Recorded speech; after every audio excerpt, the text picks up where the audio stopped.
Hey guys, tonight we step into the land between two rivers where moonlight sits on moving water like a ribbon and the air smells faintly of wet clay and reeds. You are here for the Anunnaki descendants. Are they already among us? But we're going to keep it calm, careful and sleep friendly. Most historians agree that Mesopotamia gives us some of the earliest cities, and writing and archaeology suggests those achievements grow from very human needs like food, water and organisation. It's possible that later myths echo real social changes, but historians debate the details and will treat mystery as mystery. Some parts are widely accepted history, some parts are interpretation, and some parts are calm. What if imagination?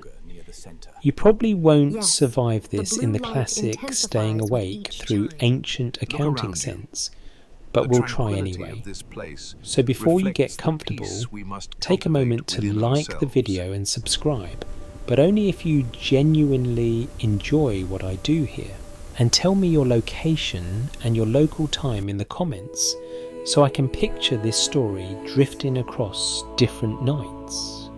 Now dim the lights, maybe turn on a fan for that soft background hum, and let's ease into tonight's journey together. You place your feet, at least in your imagination, on the flat floodplains between the Tigris and Euphrates. This is Mesopotamia. The land between rivers and water is both gift and threat. When the rivers cooperate, they leave rich silt that makes fields productive. When they don't, they flood, they shift channels and they erase boundaries, reminding you that land can be a temporary idea. Most historians agree that early urban life in southern Mesopotamia, often linked to Sumer, develops over long stretches of time, from farming communities into dense city-states. Archaeology suggests irrigation canals, organised fields and storage systems help produce enough surplus to support specialists, builders, potters, traders, priests, and the quiet power player of the ancient world, the scribe. The first mainstream anchor you hold onto is simple. One of the earliest known writing systems appears here and changes what humans can do with memory. The evidence we do have points to cuneiform starting as practical record keeping, the ancient equivalent of who got what, when and why. Barley sheep, jars of oil rations for workers, lists that keep the social machine from squealing. If you hoped the first written line in history is a poetic prophecy, you get something closer to Count the Goats, which is honestly relatable. Joke, one civilization invents writing and immediately uses it to create the world's first spreadsheet, only with more goats and fewer colours. As your mind drifts toward a temple precinct, you notice how religion and administration overlap without apology. Archaeology suggests temples are not only spiritual centres, but also major institutions that organise labour and distribute goods in many places and periods. You picture storerooms stacked with grain workshops, humming with weaving, and officials tracking offerings and rations with the same tired competence you see in any modern workplace.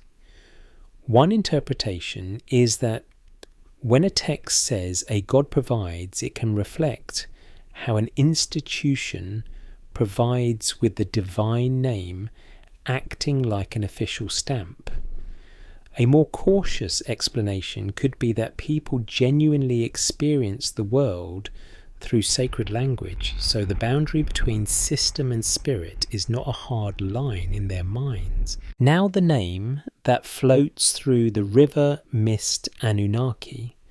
What's broadly accepted is that the Anunnaki appear in Mesopotamian myth and ritual language as a group of deities, though their roles and associations can vary across time, place and text.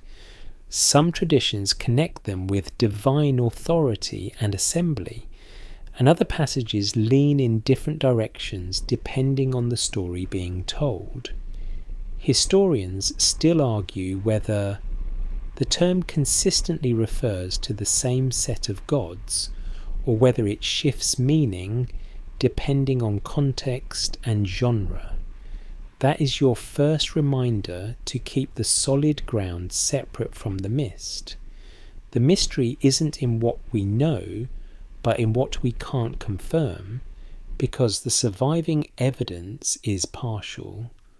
The genres differ, and even a single word can travel across centuries, wearing different coats. A careful reading might suggest that divine genealogies and councils sometimes mirror human politics.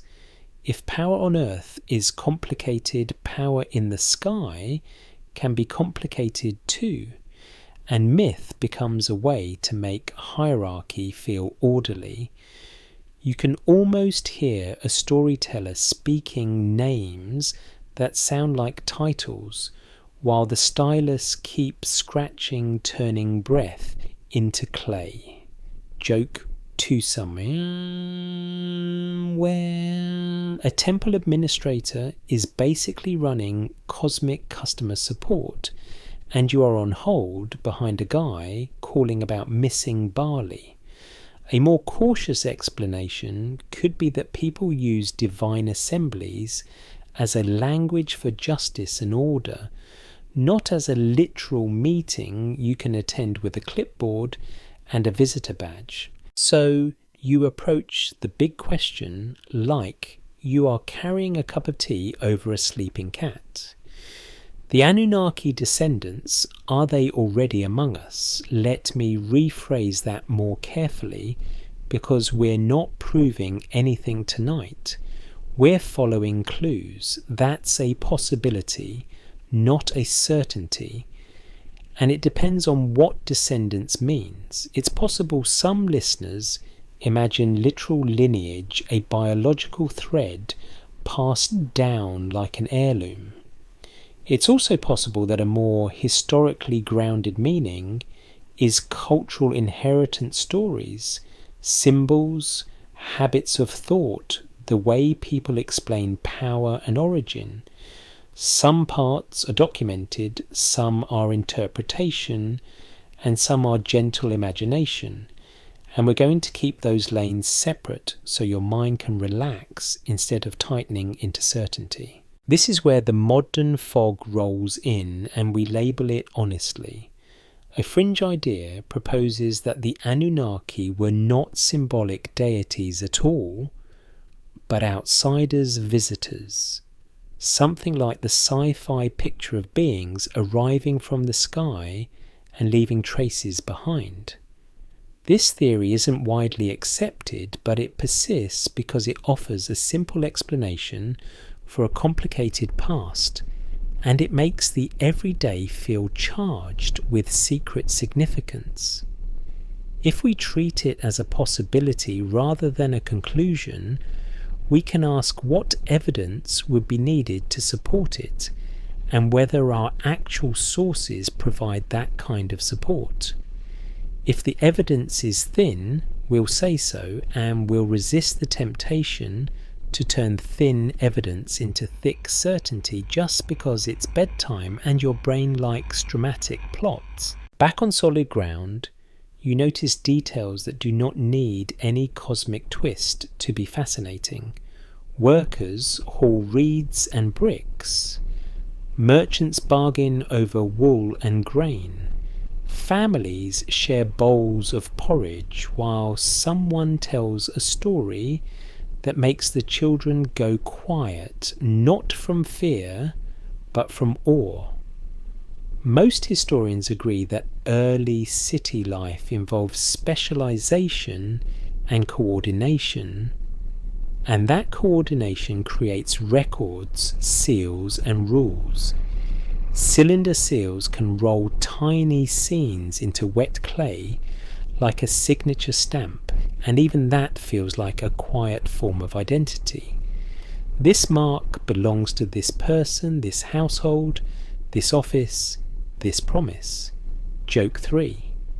If you ever feel powerless, remember that one of humanity's oldest flexes is, I stamped it, therefore it's official. You slow your breathing and you let the fan hum blend with the imagined river. One interpretation is that the Anunnaki endure in the modern imagination because the name sits at the crossroads of big questions. Where did order come from? Who gets power? And why does the sky feel important when you are knee-deep in mud? What if the story is pointing at something else? What if descent is about legitimacy, not anatomy? The evidence we do have points to societies using sacred language to explain hierarchy, duty and justice, and it's possible that later readers hungry for bigger drama reshape that language into something more literal than the originals require. So you end this first stretch of the walk with two hands open. In one hand, the mainstream history, rivers, canals, bricks, and the quiet invention of writing on clay. In the other, the misinterpretation, rumour, and gentle imagination kept clearly labelled as possibility. You take one more slow step along the riverbank, ready to follow the name Anunnaki deeper into the night without letting it pull you off the path. You keep walking as if the ground is made of packed silt and patience, and the air stays cool enough to feel clean in your nostrils. The river sound becomes a steady, sleepy metronome, and you let it pace your thoughts the way a slow playlist paces a late-night drive. Archaeology suggests that when writing first takes hold, here it does not arrive as literature. It arrives as a tool. The evidence we do have points to small clay tablets used for accounting, administration, and obligations. And most historians agree that this practical origin makes the later explosion of stories even more impressive. A careful reading might suggest that the first great miracle of writing is not prophecy, but memory that can be audited. You enter a space that feels like an ancient office, except quieter and dustier, and with fewer fluorescent lights trying to ruin your mood. You can almost smell the clay damp at first, then drying into something chalky and permanent. Scribes sit with reeds cut into wedges, pressing and lifting, like they are teaching the earth to speak in tiny footprints. What's broadly accepted is that cuneiform develops over time, shifting from pictorial marks to more abstract signs, and it's possible that this shift reflects a society getting faster at being complicated. Your mind does a small sleepy nod because you recognize the pattern.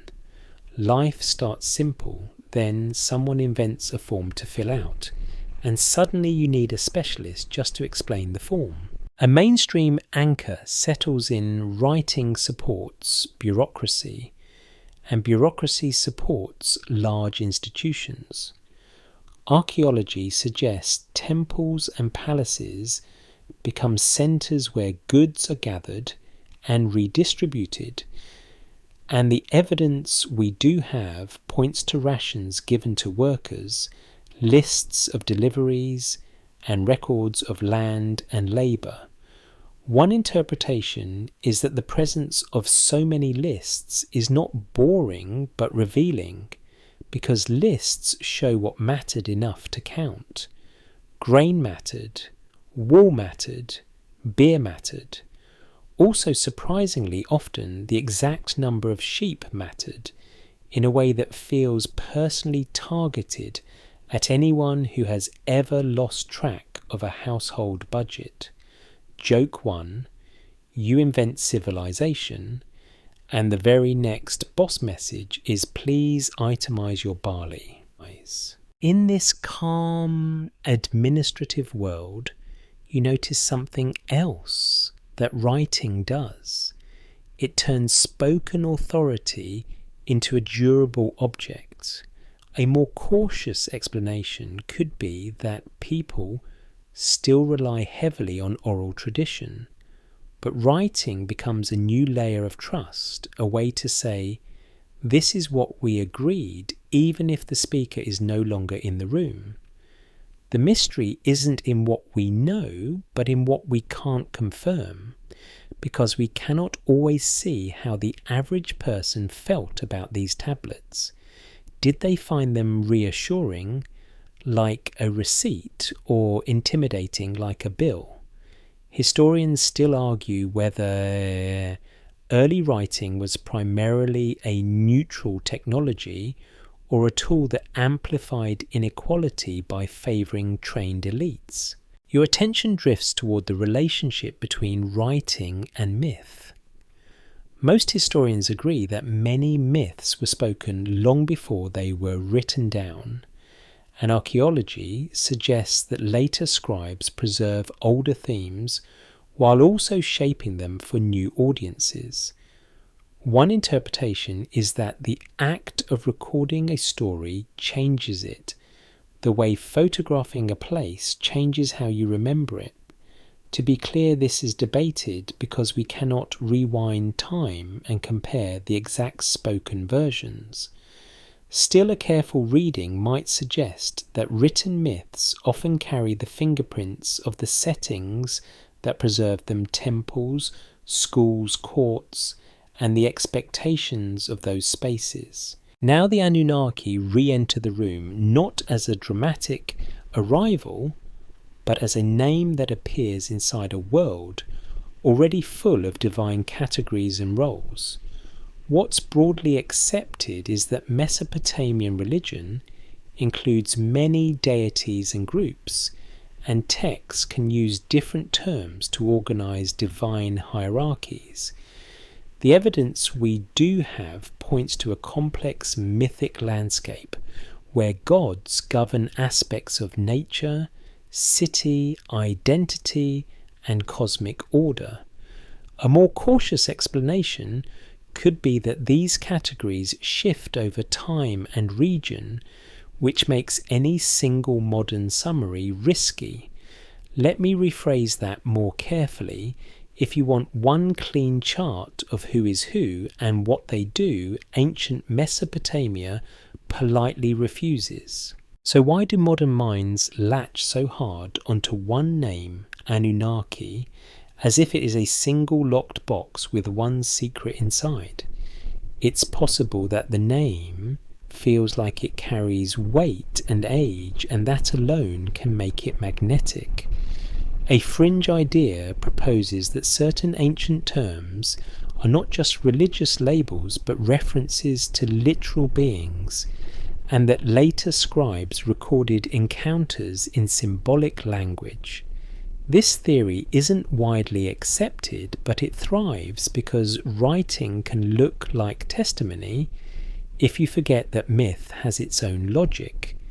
If we treat it as a possibility rather than a conclusion, we can ask what kind of language would indicate literal reporting, and whether these texts behave like reports or like sacred narratives. Here is where you keep the solid ground separate from the mist. Documented writing exists, scribal schools exist, administrative records exist, myths exist and evolve. Interpreted myths may reflect social structure and power. Scribes may shape narratives for institutions. Imagined, what if a story hides a memory of outsiders, softened into sacred metaphor? Some parts are documented, some are interpretation, and some are gentle imagination. If the evidence is thin, we'll say so. You drift into a scribal school, and the atmosphere changes from office to classroom. Young apprentices repeat signs the way modern students repeat multiplication tables, except their homework is draw this wedge correctly or the teacher will sigh at you for an hour.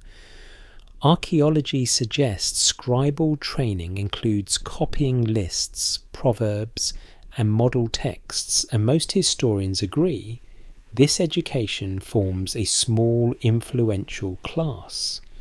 One interpretation is that scribes become gatekeepers of cultural memory, not because they are villains twirling moustaches, but because literacy is time-consuming and specialization is expensive. Joke 2, imagine telling your family you are going to school for years just to become the person who writes down how many goats everyone owes, and then having to act like that is a glamorous career move. You can almost hear the stylus tap, tap, tap, and it becomes a motif, a gentle percussion that keeps the night from getting too sharp. It's possible that this sound, repeated for generations, is part of why the ancient world feels both close and far.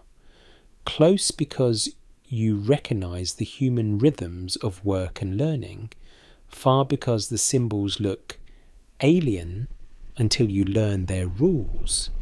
The mystery isn't in what we know, but in what we can't confirm, because the inner lives of those scribes are mostly silent. We have their exercises, not their bedtime thoughts. As you move through the clay tablet world, you notice how easily modern imagination can slide into overconfidence. A popular rumour claims that tablets describe advanced technology in disguised terms, reading Chariots of the Gods into lines that may simply be poetic or ritual. That's a possibility, not a certainty. To be clear, this is debated, and the more cautious explanation could be that we are looking at metaphors shaped by an ancient worldview, not technical manuals. Still, the cinematic what-if mood is tempting. What if a strange visitor is remembered as a god because no other category fits? What if the stylus scratches down or not engineering? You hold that temptation gently like a fragile object, and you put it back on the shelf labelled possible not proven.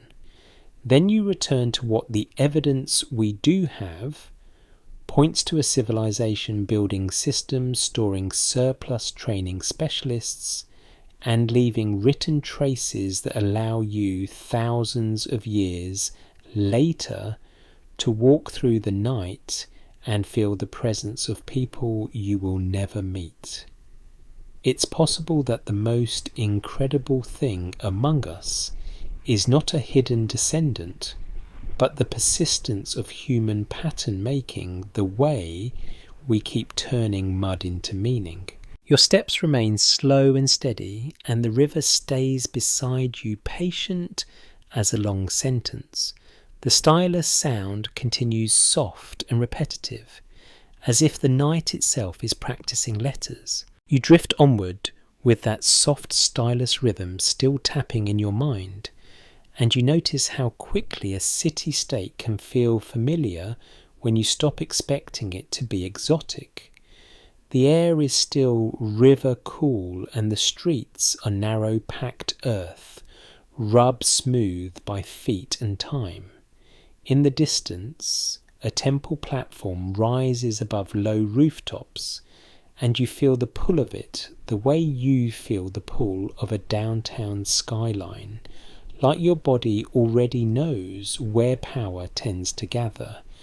Archaeology suggests that temples in many Mesopotamian cities function as major economic hubs, and most historians agree that these institutions organize labour, manage, storage, and sponsor crafts. One interpretation is that when ancient texts credit a god for prosperity, they may also be crediting the temple system that coordinates it, and you let a cinematic what if float in for a second.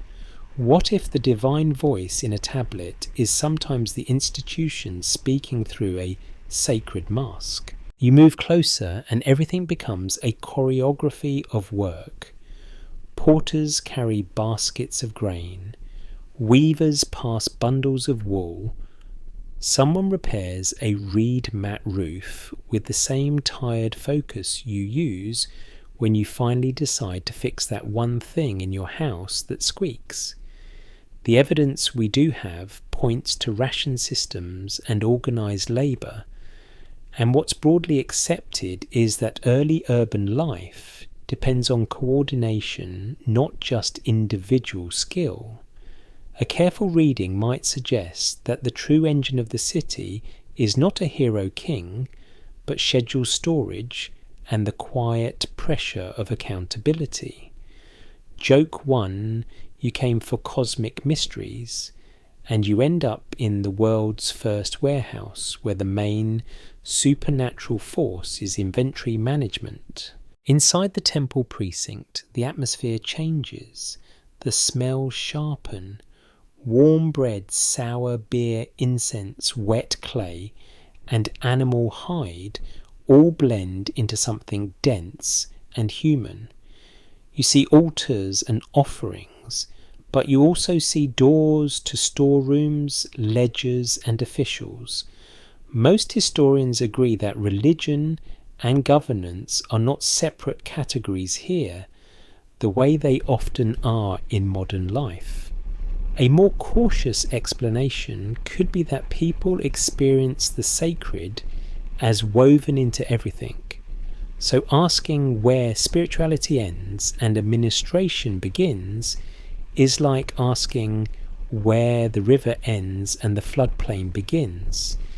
Historians still argue whether temples primarily serve as spiritual centres that happen to manage resources, or as economic institutions that naturally express their authority through religion. Your mind relaxes into that tension instead of trying to resolve it. Tonight we keep the solid ground separate from the mist, but we can still enjoy how the two edges touch. The solid ground is the institutional reality temples and palaces coordinate people and goods. The mist is the interpretive possibility divine language can encode authority and myth can reflect social order. And the gentle imagination is your cinematic what if. The idea that an official stamp, a ritual phrase, and a god's name might sometimes be three costumes for the same voice. You spot the palace and you feel another shift. The palace is different from the temple in mood, even if the two are intertwined. It's less incense and more command.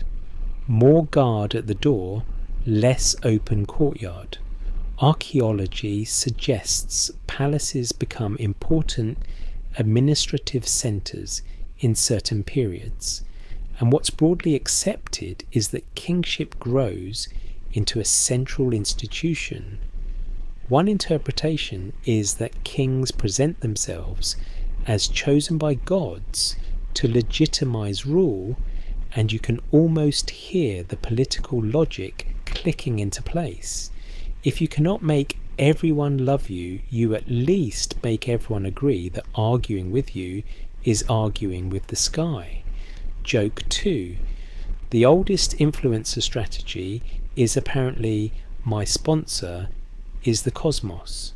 This brings you to the vibe of divine paperwork, which sounds like a joke until you see it. The same scribal hands that record barley can also record hymns, rituals, omens, and royal proclamations. The evidence we do have points to a broad scribal culture producing many genres of text, and most historians agree that written tradition becomes a tool of continuity.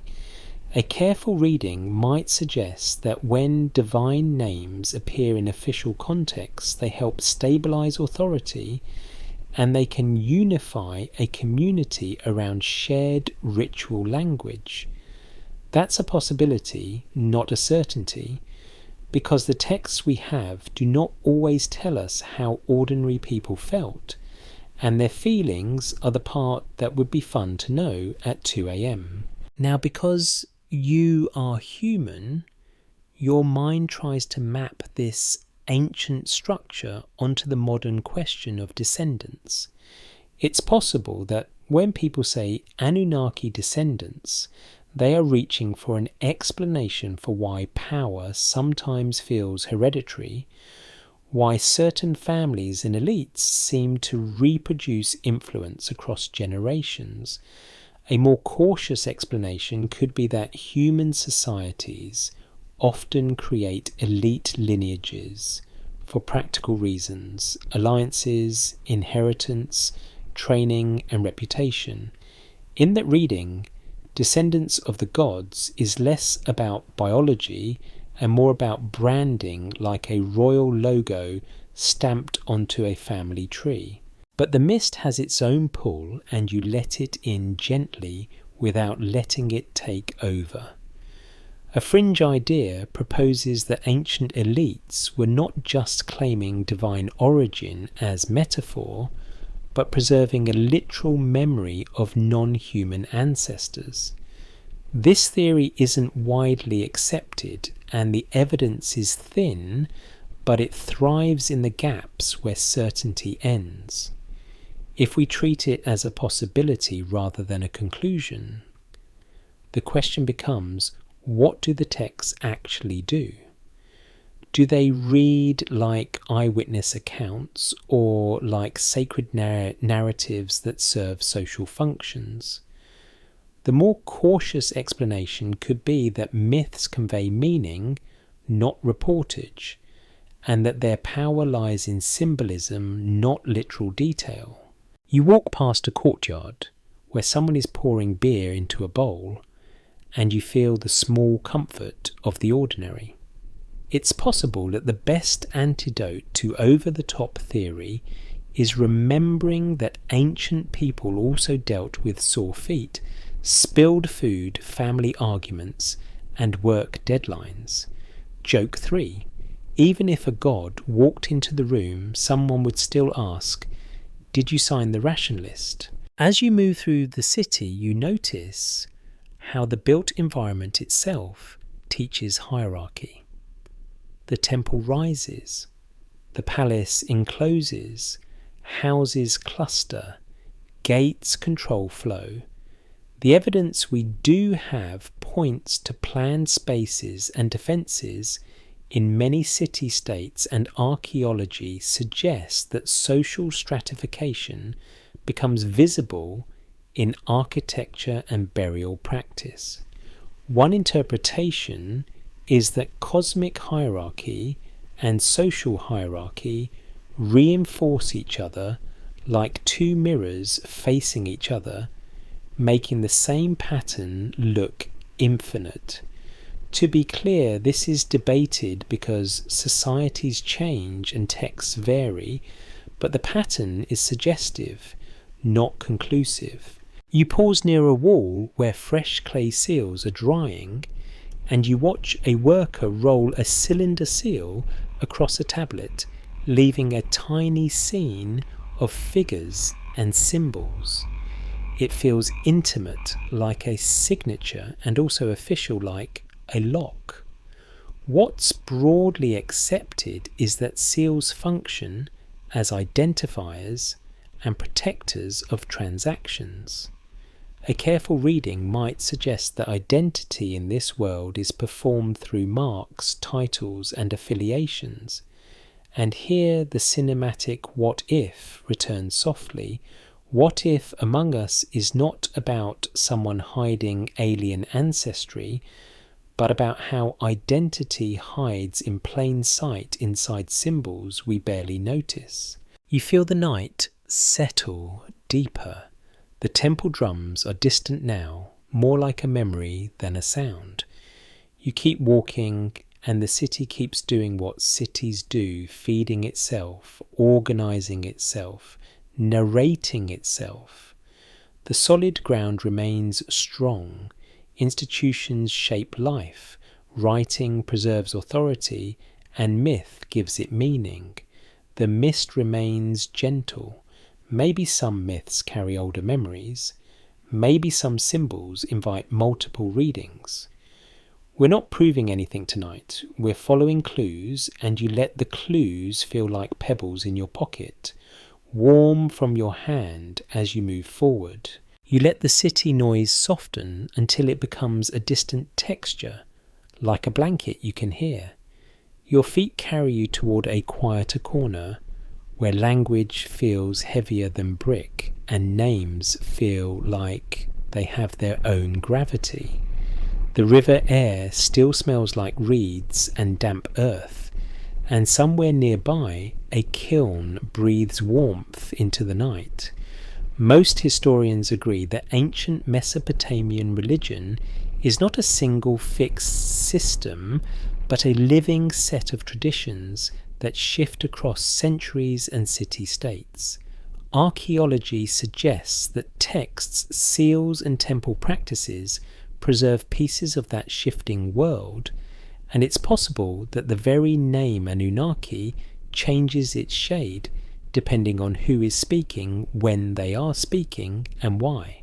You pause in the presence of a word and you notice how a single word can become a magnet for modern imagination. What's broadly accepted is that Anunnaki is a term found in Mesopotamian texts, often referring to a group of deities, though the details vary by context. The evidence we do have points to a world where gods are organised into families, assemblies, and ranked groups, and a careful reading might suggest that labels like Anunnaki help people talk about divine authority in a structured way. That's a possibility, not a certainty, because ancient categories do not always map neatly onto modern expectations. You lean in closer, like you are listening to someone whisper a definition in a library.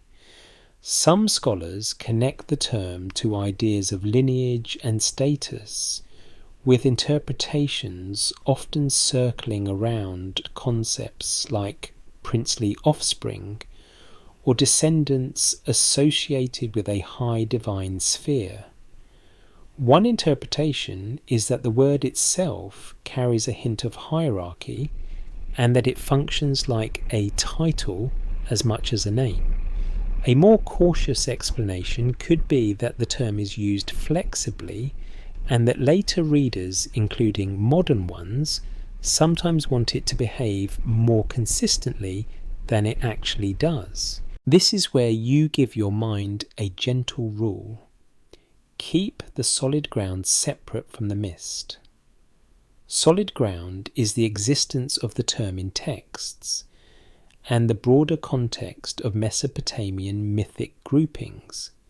Mist is the temptation to treat the term like a single secret code that unlocks one hidden storyline. The mystery isn't in what we know, but in what we can't confirm, because we do not have every text, every local tradition, or every spoken story that once surrounded these words. You take a slow step and imagine a scribe choosing which divine label to write, like picking the right category in a filing system that is also a prayer. Most historians agree that scribes work within schools and traditions, and archaeology suggests that education shapes how texts are copied and preserved.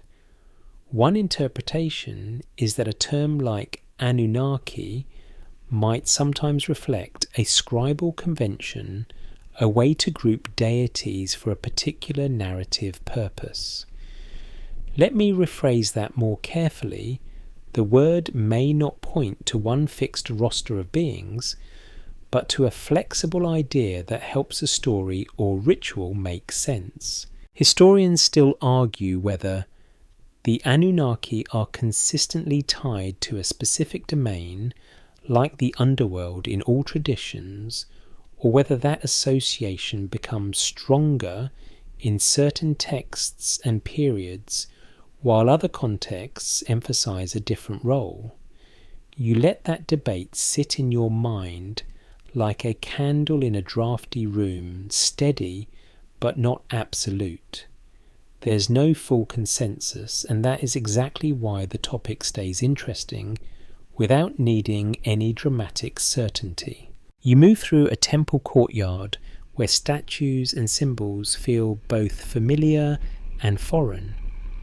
The evidence we do have points to city gods, tied to specific places with cult centres and ritual calendars anchoring religious life. A careful reading might suggest that groups of gods like the Anunnaki can represent a larger divine order that stands above local identity, a way to connect one city's story to a wider cosmic structure. The cinematic what-if mood slides in gently. What if the name becomes a doorway? Because it sounds like it belongs to something bigger than one town, bigger than one king, bigger than one life. Now you notice the modern leap that happens in many conversations. People hear a term that might carry a sense of descent or lineage, and the imagination instantly turns it into genetics. It's possible that this leap is less about evidence and more about modern habits, because modern identity talk often begins with bloodlines and DNA charts. A more cautious explanation could be that ancient descent language is often symbolic, political, or ritual. A king can call himself descended from the gods to claim legitimacy, and the claim can function socially whether or not anyone treats it as biology. Your sleepy brain tries to simplify it anyway because brains love shortcuts. Joke one? Your brain hears descendants and immediately starts building a family tree with dramatic background music, even when the ancient text is just doing normal myth logic. You smile and let the shortcut pass by without grabbing it. This is where the fringe layer enters, carefully labelled. A fringe idea proposes that Anunnaki is not just a mythic grouping, but a memory of literal outsiders, and that the language of descent preserves a real lineage. This theory isn't widely accepted, but it remains popular because it offers a thrilling answer to a complicated puzzle. If we treat it as a possibility rather than a conclusion, we can ask what kind of evidence would separate symbolic lineage from biological lineage. The evidence we do have points mainly to mythic and ritual contexts, which makes the literal reading difficult to establish. That does not end curiosity, it simply keeps curiosity honest. You keep walking and the night stays gentle, not spooky. No alarms, no ominous soundtrack. Just the soft scrape of sandals and the faint clink of pottery somewhere behind a wall. Archaeology suggests that daily life in these cities includes tradecraft and household routines that are intensely human. One interpretation is that myth grows out of that human ground using divine language, to frame the forces that shape survival: floods, harvests, power, sickness, fertility, justice. The cinematic what if mood returns in a safe way. What if the stories are pointing at something else? Not a secret species among us, but a deep memory of how fragile life feels when the river decides to change its mind. You pause near a shrine where offerings sit quietly, and you notice how reverence can coexist with pragmatism.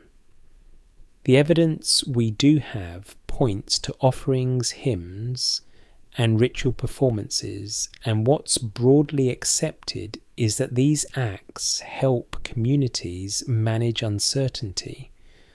A more cautious explanation could be that calling a group of gods by a specific name helps people feel that the cosmos has structure.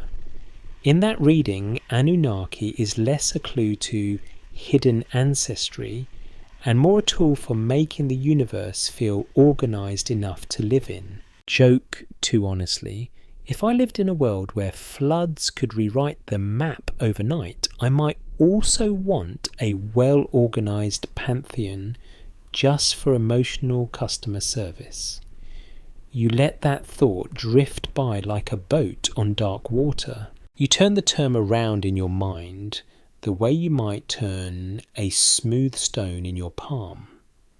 You notice that a name can become more powerful than the stories it appears in, especially when it moves into new languages and new media. One interpretation is that modern retellings sometimes isolate a word like Anunnaki from its original context, then reattach it to modern themes like aliens, secret bloodlines, and hidden rulers. To be clear, this is debated and it varies widely by storyteller. A more cautious explanation could be that humans have always reused old names for new meanings, because names carry authority even when the details change. You take a slow breath and you remind yourself of the truth ladder softly, without turning it into a lecture.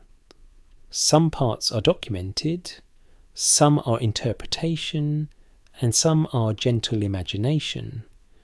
Documented is the term's presence in ancient sources and the broader religious complexity.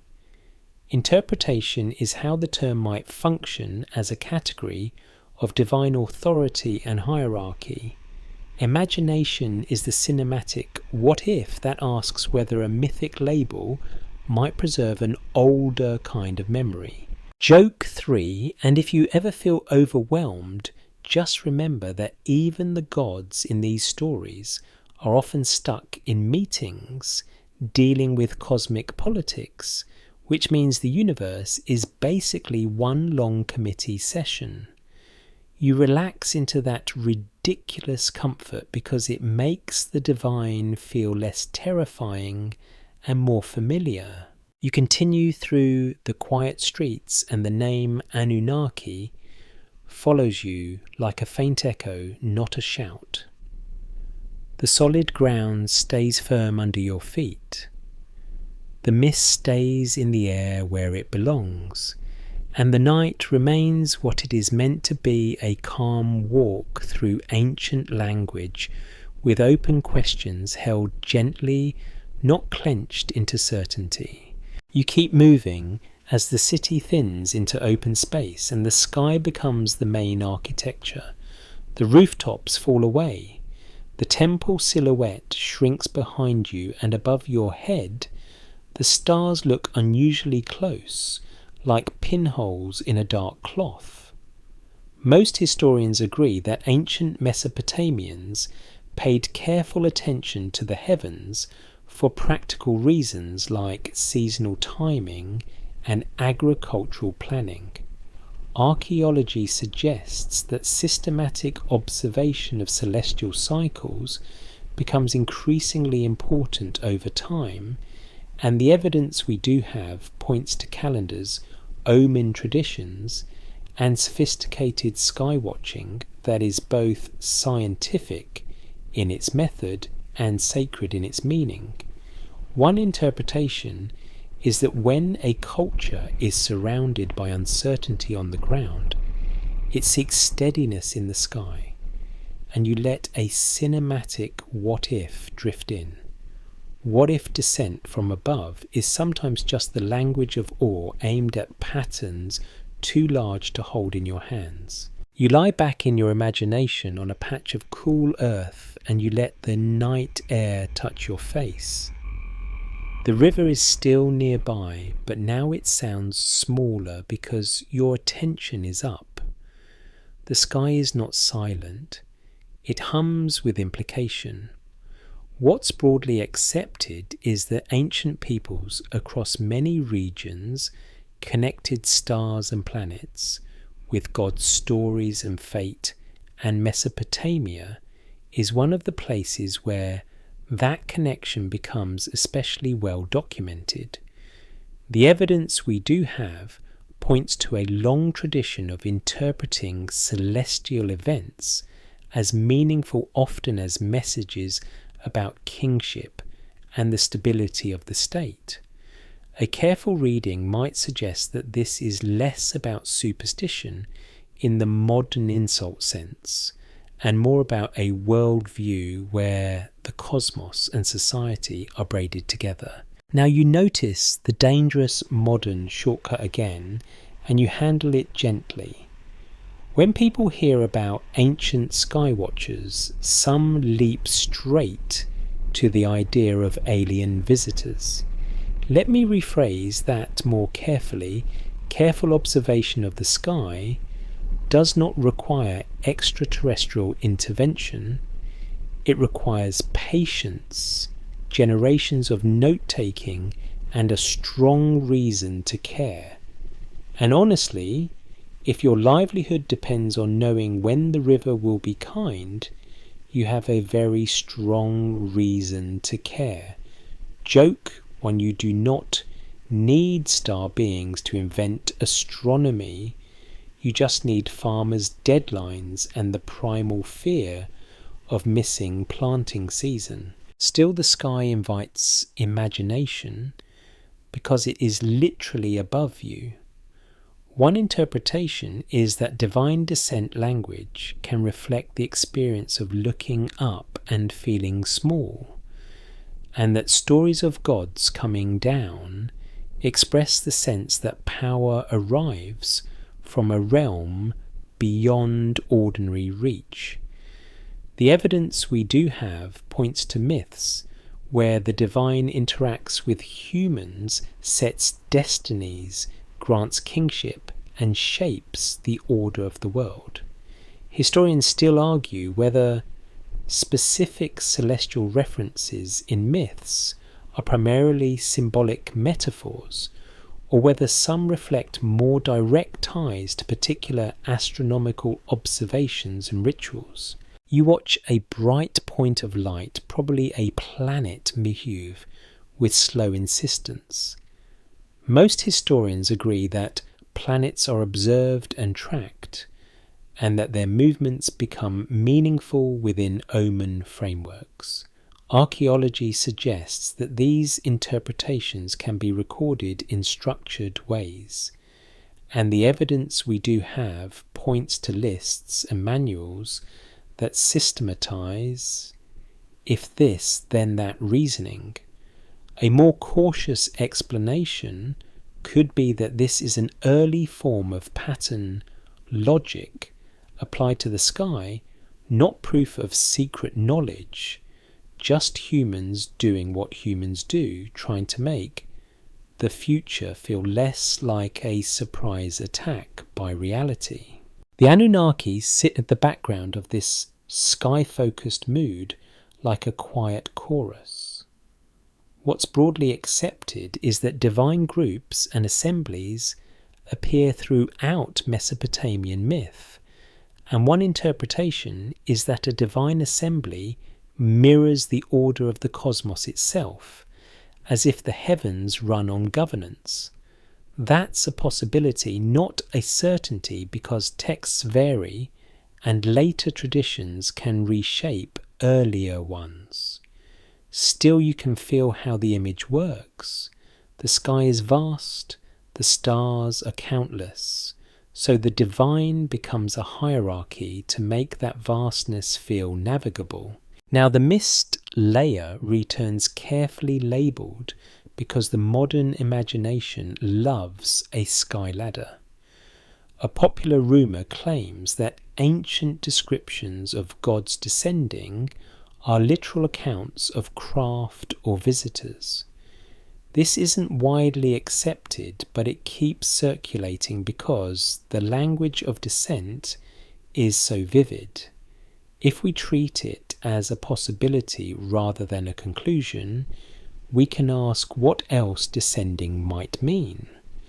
A more cautious explanation could be that descent is ritual language, a way to describe divine presence entering a sacred space, or divine authority entering human affairs. The evidence we do have points mostly to mythic and ritual framing, which makes literal readings difficult to establish. You feel the coolness of the earth under your shoulders, and you let your mind drift toward the already among us question in a new way. It's possible that the descendants' angle becomes compelling when you combine it with sky stories, because the sky is a natural place to put origins. But another interpretation is more grounded among us might mean within us as habits of thought inherited from ancient cosmologies. You still glance upward when you want meaning. You still tell stories that place power above. You still feel a strange comfort when the sky repeats itself with predictable cycles. What if the story is pointing at something else? What if the real descendant is the human impulse to map order onto the unknown? Joke too, if the Anunnaki are among us in that sense, they are definitely in your weather app because you check it like it has divine authority and then get mad when it is wrong. You smile, and the smile loosens your shoulders. You notice a faint line on the horizon, the glow of a city, and you think about how light pollution ruins star visibility, which feels like a metaphor you did not ask for at bedtime, but received anyway.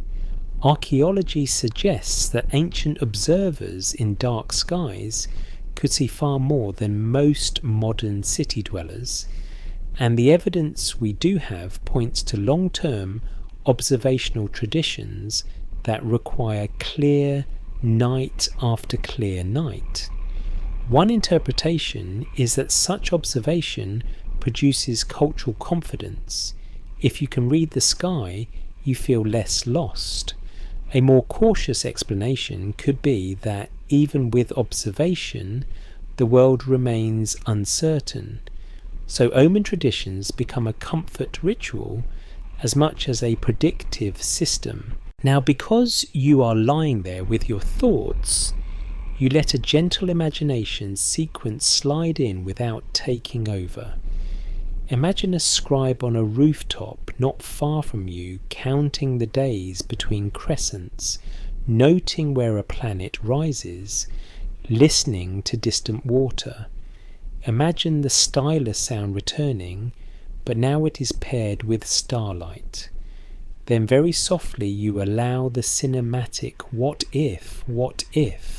A story about beings from above began as a poetic way to honour the sky, and later listeners turned the poetry into literal biography, because literal feels easier than symbolic. That possibility stays labelled as possibility. To be clear, this is debated. The evidence we do have points to human observation, human storytelling, and human institutions shaping meaning. But the mist stays pleasant because mystery can be soothing when it is not demanding belief. Joke 3, and if you ever feel too small under the stars, remember that ancient people also felt small, and their solution was to invent gods and then give those gods paperwork, which is the most calming kind of chaos control. You sit up in your imagination, brushing off the cool earth, and you continue walking with the sky still overhead like a patient ceiling. The stars remain unbothered. The rivers keep flowing, and you keep following clues, not to prove anything, but to let your mind wander safely between what's broadly accepted and what might be interpreted with gentle imagination, never pretending to be fact. You rise and keep moving, and the night air feels a little drier now, as if the wind has carried you along an invisible trade route. The sky stays overhead, but the ground becomes the story again, paths worn by sandals carts and stubborn donkeys who absolutely refuse to be hurried by your human agenda. Archaeology suggests that Mesopotamian city-states are not isolated islands, but parts of wider networks of exchange, and most historians agree that trade connects regions through goods, ideas and styles.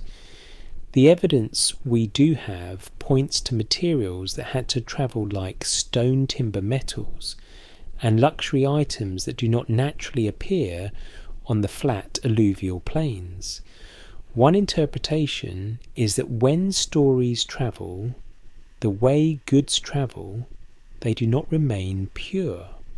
They adapt to the needs and imaginations of whoever is telling them next. And you let a cinematic what if slip in like a lantern in fog. What if the Anunnaki become more mysterious precisely because they cross borders in language changing shape each time they pass through a new mouth? You follow the scent of resin and wood smoke to a small market area, quieter at night, but still alive with the soft movements of people who work late. You hear the clink of pottery, the murmur of bargaining, and the occasional sigh of someone counting something for the third time because they do not trust their own math. Joke 1, you can invent writing, but you still cannot stop humans from recounting the same pile of goods like it might magically become larger. What's broadly accepted is that ideas can move along with trade, including religious motifs, myths, and artistic symbols. Archaeology suggests that shared imagery appears across different sites, sometimes in similar styles, and sometimes in transformed versions, and the evidence we do have points to cultural contact that can be traced in artifacts. A careful reading might suggest that a mythic name can function like a travelling label. It carries authority, so storytellers borrow it, but they may attach it to new roles or merge it with local traditions. Historians still argue whether similarities between myths across regions reflect direct borrowing from a single source, parallel development due to shared human concerns, or a complex blend of contact and independent creativity. You feel that debates settle into your body as a kind of calm caution. There is rarely one clean pipeline from origin to outcome. There are many paths, many retellings, and many reasons to adjust a story. One interpretation is that the Anunnaki as a term and idea become part of a larger mythic vocabulary that scribes and priests can use in different contexts. A more cautious explanation could be that the term's meaning depends heavily on the specific text, the period, and the local religious landscape, so modern readers should resist forcing one unified storyline. Now your mind slides toward the modern interest again, because this is where modern narratives often get their fuel. When something is complex and variable, it becomes easier to imagine there is a hidden core behind it.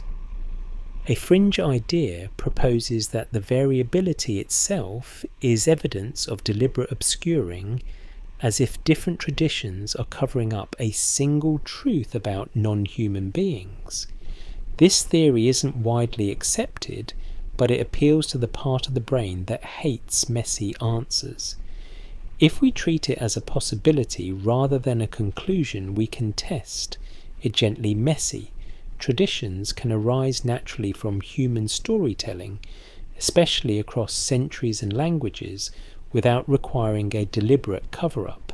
You walk past a caravan resting area where bundles are stacked like sleeping animals, and you picture the objects inside wall-grain bitumen shells, perhaps metalwork, perhaps stone. The evidence we do have points to long-distance exchange, and most historians agree this exchange shapes economies and tastes. One interpretation is that trade also spreads prestige, and prestige spreads myths because stories can be status symbols too. You can imagine a travelling storyteller offering not just entertainment, but cultural currency, a way for a host to feel connected to a larger world. Joke 2, ancient globalization is real, and it starts with someone saying, "Let me tell you what they believe over there," and everyone leaning in like it is the hottest gossip in the region. Here you let the cinematic what if do its gentle work. What if the Anunnaki become a kind of portable mystery, a name that implies cosmic scale, and so it gets reused whenever a culture wants to talk about authority beyond the local? What if that reuse creates the illusion of a single coordinated narrative when it is really many different communities making meaning with shared materials?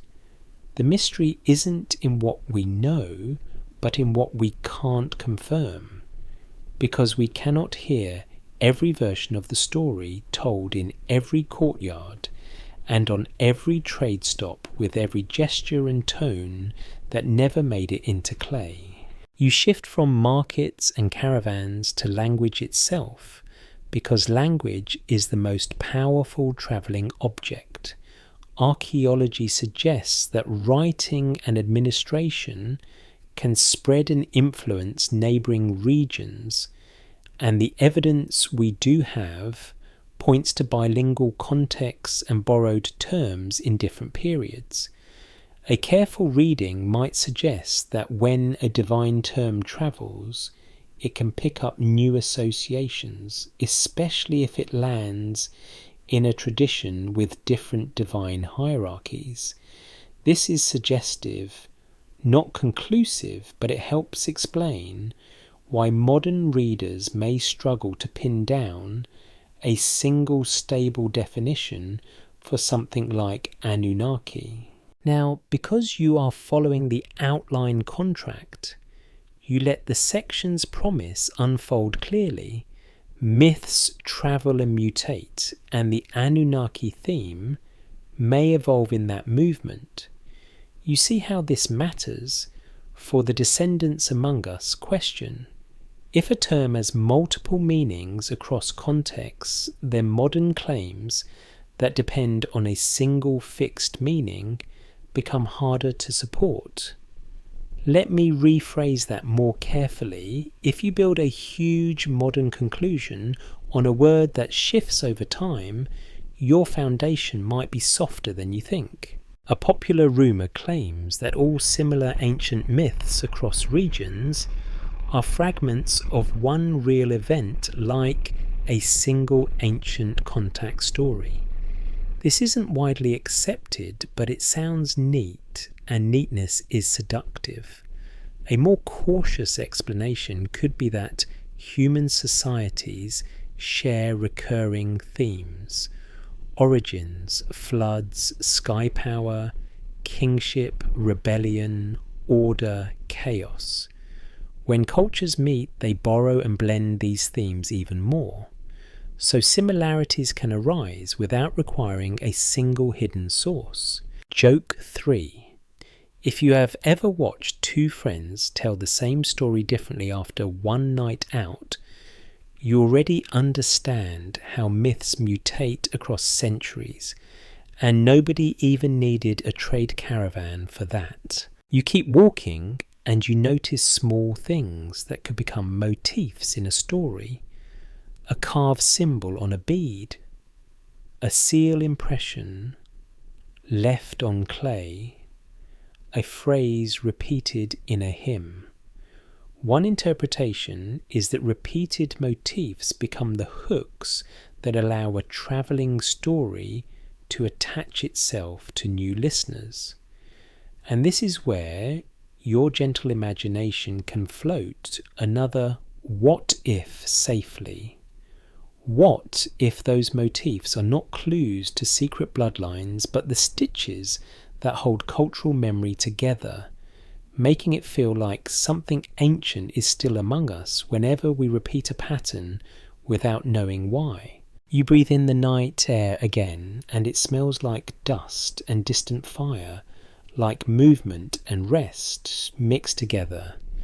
The solid ground remains, trade networks exist, cultural contact happens, and stories evolve. The mist remains. Some modern theories treat that evolution as concealment. We keep the solid ground separate from the mist. We are not proving anything tonight. We are following clues, and the clue here is simple and deeply human. Every story that survives is a story that changed. You keep walking until the trade road feeling fades and the city returns, but this time you notice faces more than walls. The night is still calm, still PG-13, still mostly about your feet and your breathing, yet you can feel the social ladder in the air like heat rising from stone.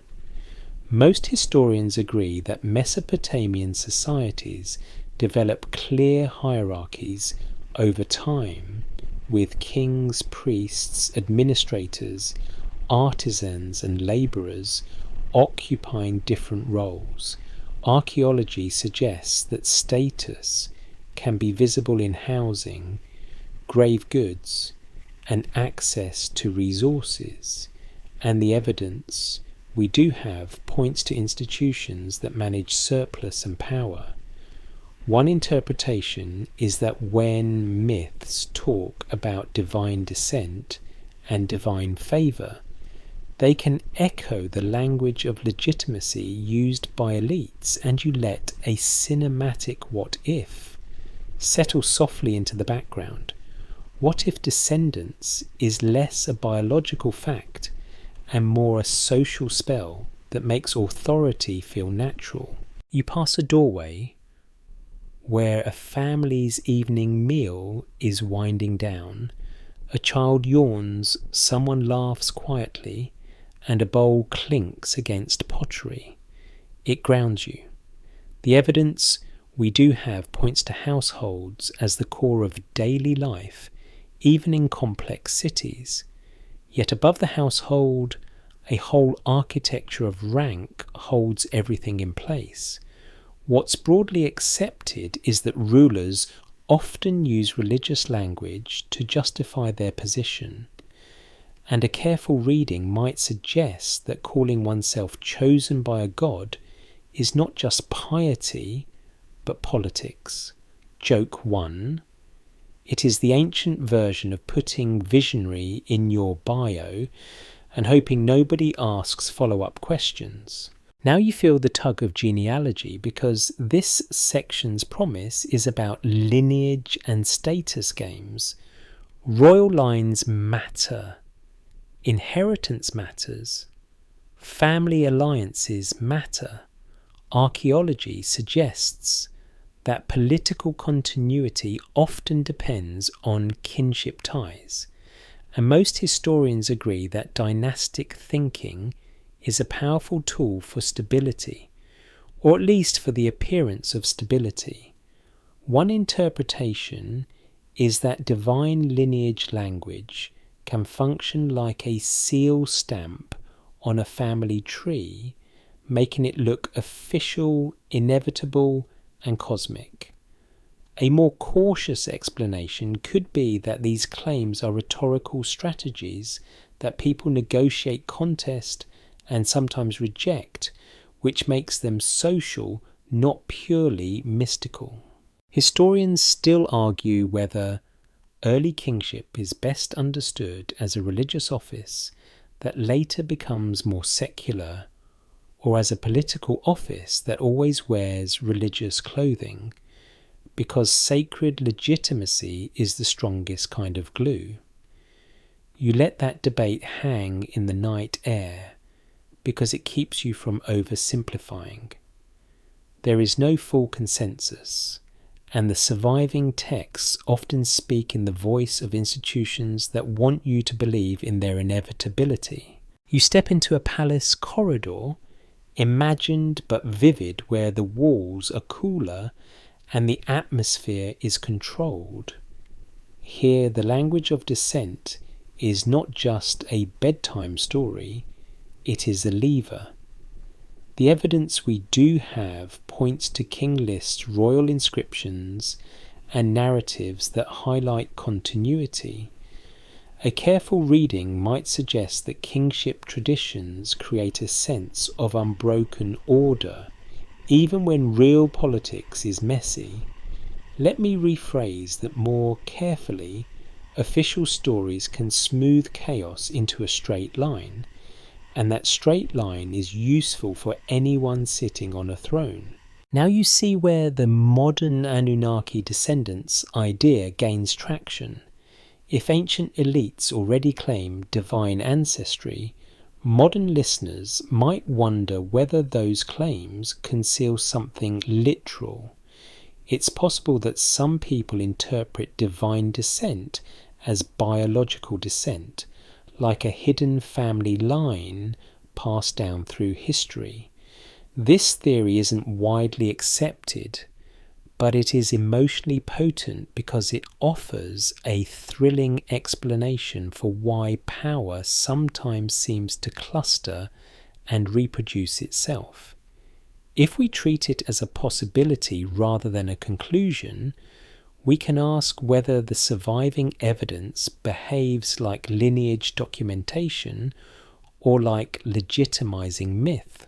The more cautious explanation could be that elite continuity does not require non-human ancestry.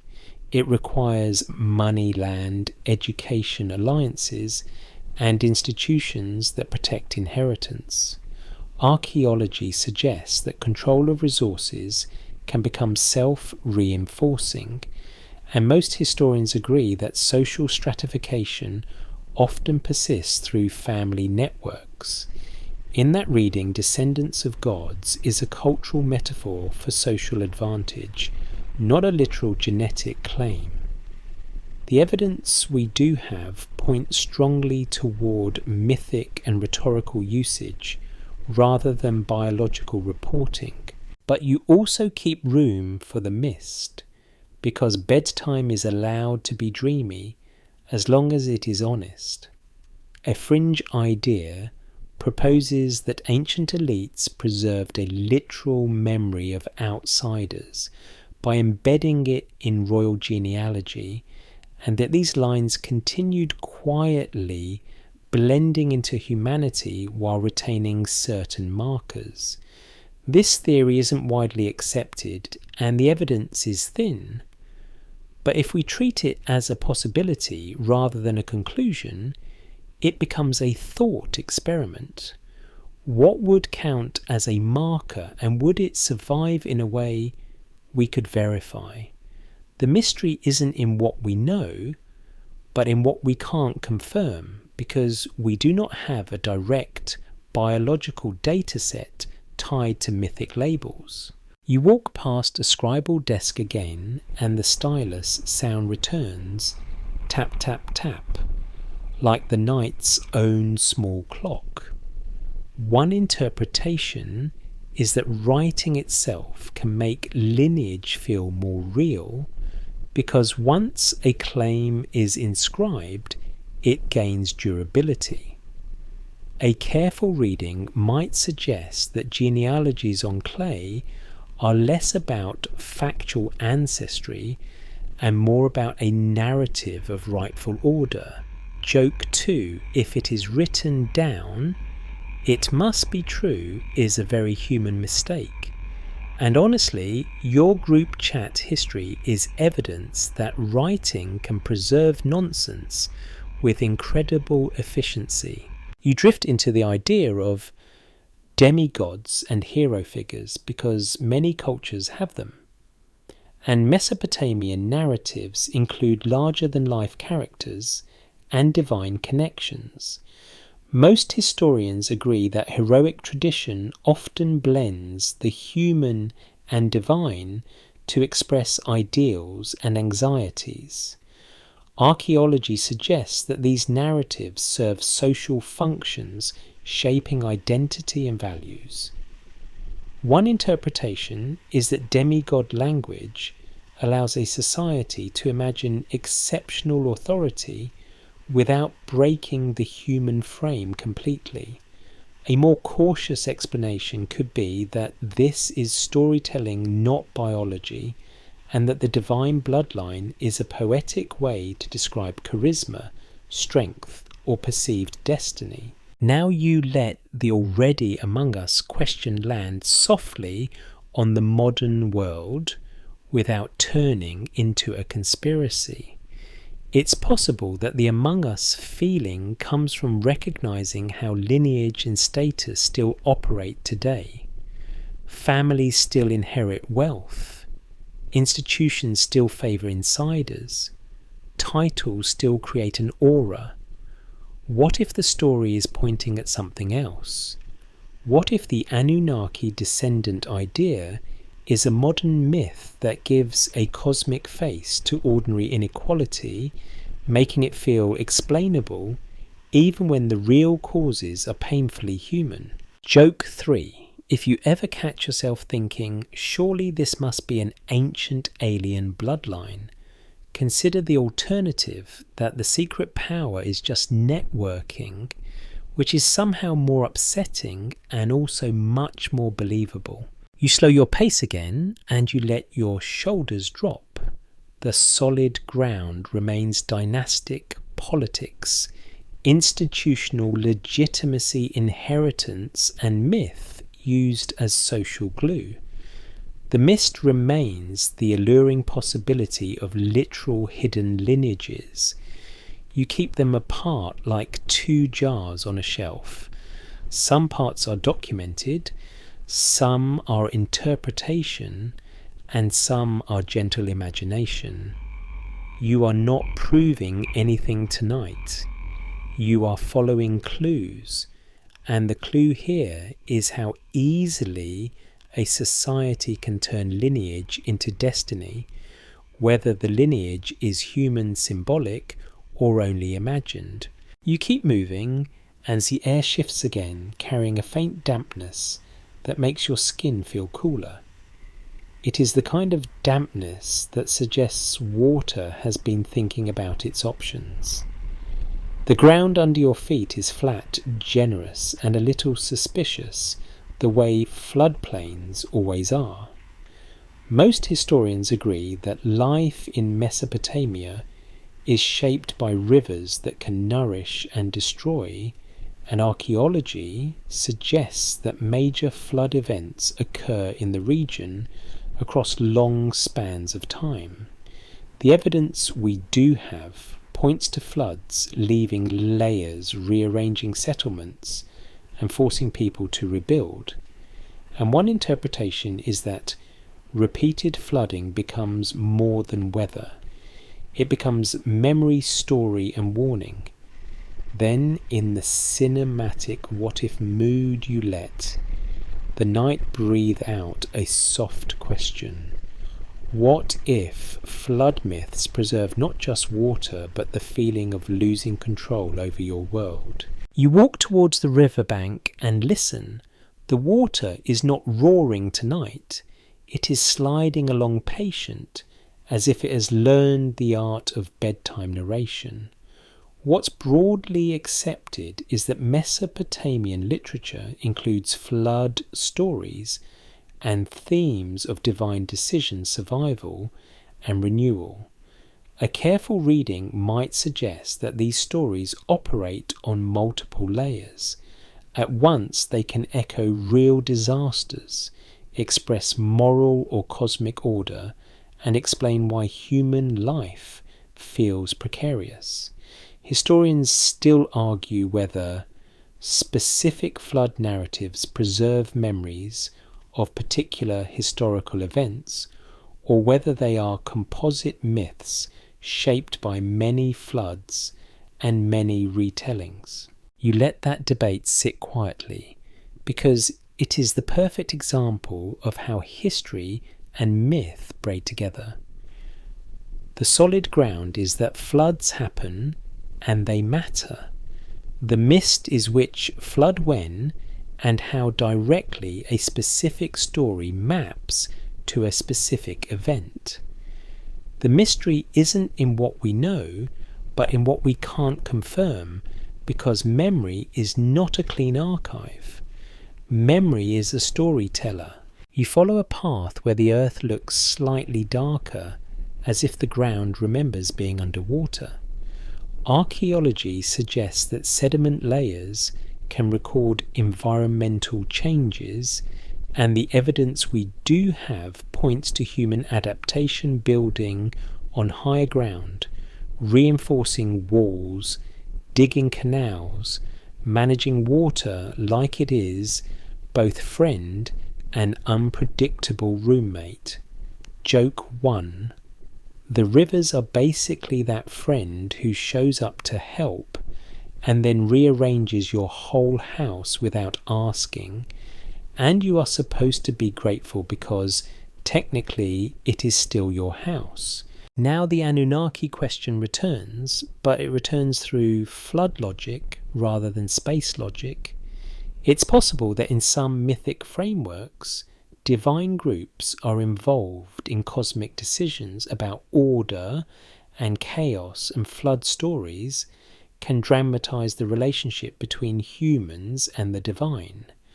One interpretation is that divine assemblies in myths can mirror the terrifying feeling that disaster is decided somewhere beyond human reach. A more cautious explanation could be that these are narrative tools for making sense of suffering and rebuilding, not a record of actual meetings in the sky. A fringe idea proposes that flood stories are cover narratives for something else, such as a catastrophe linked to technology conflict or even contact with outsiders. This theory isn't widely accepted and the evidence is thin, but it remains popular because floods are dramatic and leave gaps in human records that feel like missing chapters. If we treat it as a possibility rather than a conclusion, we can ask what the texts emphasize. Often they emphasize moral order, divine decision, and human fragility, which fits mythic purposes. That does not rule out historical kernels, it simply keeps interpretation honest. You pause and imagine a household preparing for rising water, because even without myth, real floods force real choices. Someone moves food to higher shelves. Someone ties a boat more tightly. Someone checks on neighbours. The evidence we do have points to communities that must cooperate to manage water, and most historians agree that irrigation and flood control require collective labour. One interpretation is that this collective labour shapes the social mind. If water can wipe you out, you respect systems rules and leaders who claim to manage water. You can see how a temple or a king might gain legitimacy by presenting themselves as the bridge between human effort and cosmic stability. The cinematic "what if" arrives gently, like a slow zoom in a documentary. What if the descendants among us idea is partly born from flood memory, the sense that something ancient survived while everything else was washed away? Humans love survivor stories. You want to believe that someone or something carried knowledge through catastrophe. It's possible that mythic descendants' language gives that desire a shape, a line that continues when the world resets. A more cautious explanation could be that this is symbolic continuity, a way to say, we are still here and we still matter after the river has tried to rewrite the map. Joke 2 also, if you have ever moved apartments, you already know that one flood is enough to make you start telling stories like you are in an epic saga, and that is with modern plumbing. Imagine doing it with mud bricks and hope you keep walking and the river's sound becomes more hypnotic. You think about how flood stories spread beyond Mesopotamia into later traditions, because stories that explain disaster tend to travel well. Archaeology suggests cultural contact and literary transmission over long periods, and the evidence we do have points to shared themes across ancient Near Eastern literature. Historians still argue whether later flood stories in other traditions are direct descendants of Mesopotamian texts, or whether they reflect broader shared experiences of living with rivers and storms. You let the word descendants hang there because it belongs to the section's promise. In the mainstream sense, descendants can mean literary descendants, motifs, plots, images that move from one culture to another, changing shape but keeping a recognizable skeleton. One interpretation is that the Anunnaki descendant idea today might be a descendant of modern reinterpretations, not of ancient biology.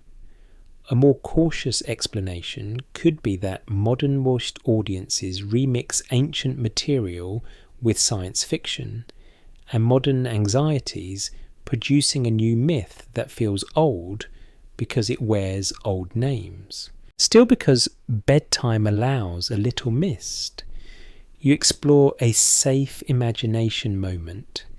You picture a storyteller at a fireside after a flood, voice low, describing how the gods decided, how survival happened, how the world began again. You picture listeners holding the story like a warm bowl in their hands. Then you allow the cinematic what if that storyteller also leaves a small hint, not of aliens, but of a lesson about power, about who controls water, about who claims to speak for the heavens. To be clear, this is debated and interpretive, not proof. If the evidence is thin, we'll say so. The evidence we do have points to floods as real events and flood myths as layered narratives that can carry memory, theology and social commentary all at once. Joke 3, and if you ever feel overwhelmed by the scale of ancient floods, remember that humans are incredibly consistent. After rebuilding, someone immediately starts arguing over property lines again, like the river did not just erase the entire concept of property for a week. You breathe in and the damp air softens your thoughts. The solid ground stays rivers.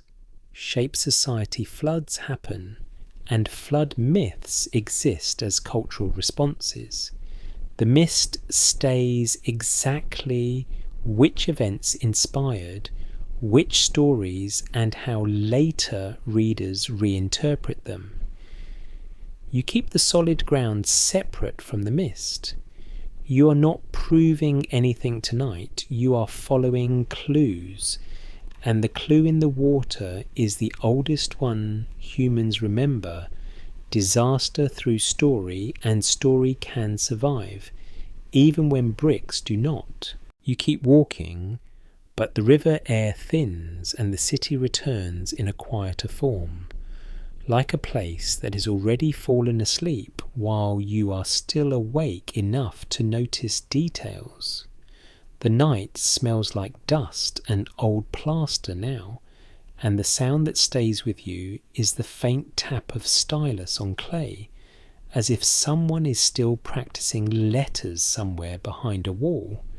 Most historians agree that translating ancient texts is a delicate craft, and archaeology suggests that the clay tablet record is uneven, fragmented, and shaped by accidents of survival.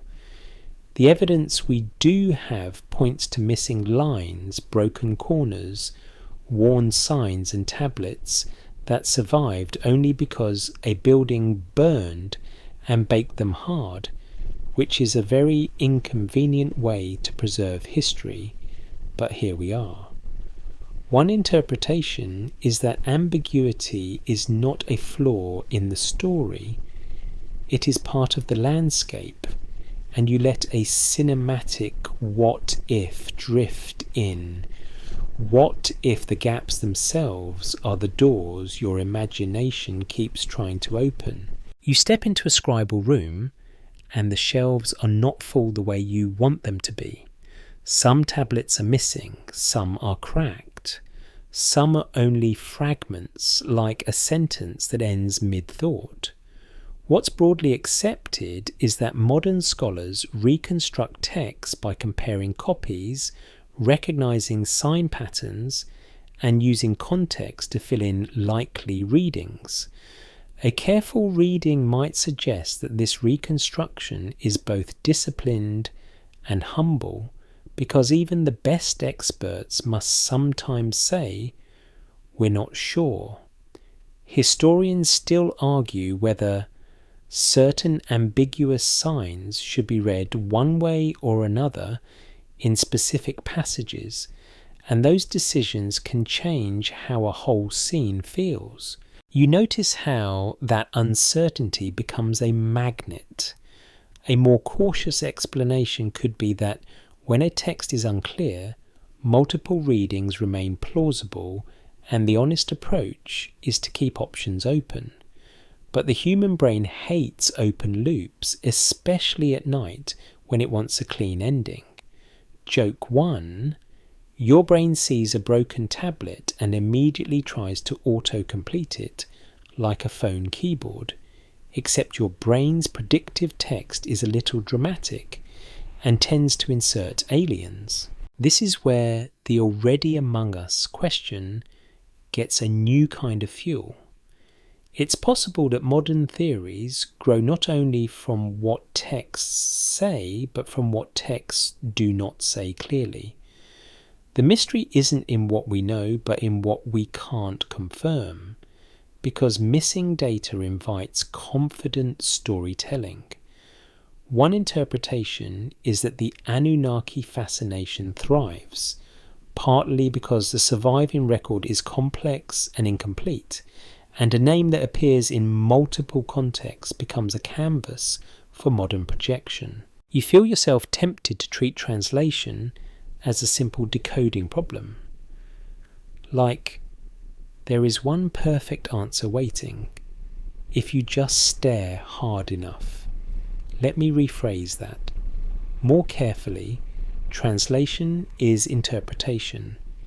Even when the signs are clear, choices about nuance, genre, and context matter. The evidence we do have points to texts written in different periods and dialects with scribal conventions that shift. A more cautious explanation could be that any modern retelling is already one step removed from the original sound of the language, and several steps removed from the original lived context. Now the fringe layer arrives carefully labelled because it loves the word mistranslation. A popular rumour claims that mainstream scholars intentionally mistranslate or conceal key passages about non-human beings. This theory isn't widely accepted, and it often lacks specific testable evidence, but it persists because it offers a simple villain and a thrilling secret. If we treat it as a possibility rather than a conclusion, we can ask how scholarship actually works. Many readings are debated openly, and alternative interpretations exist without needing a conspiracy. That does not mean every scholar is right, it just means the process is messy and public enough that secrecy is a harder sell than it sounds. You let that settle and you return to the human scale. A translator is a person. A scribe was a person.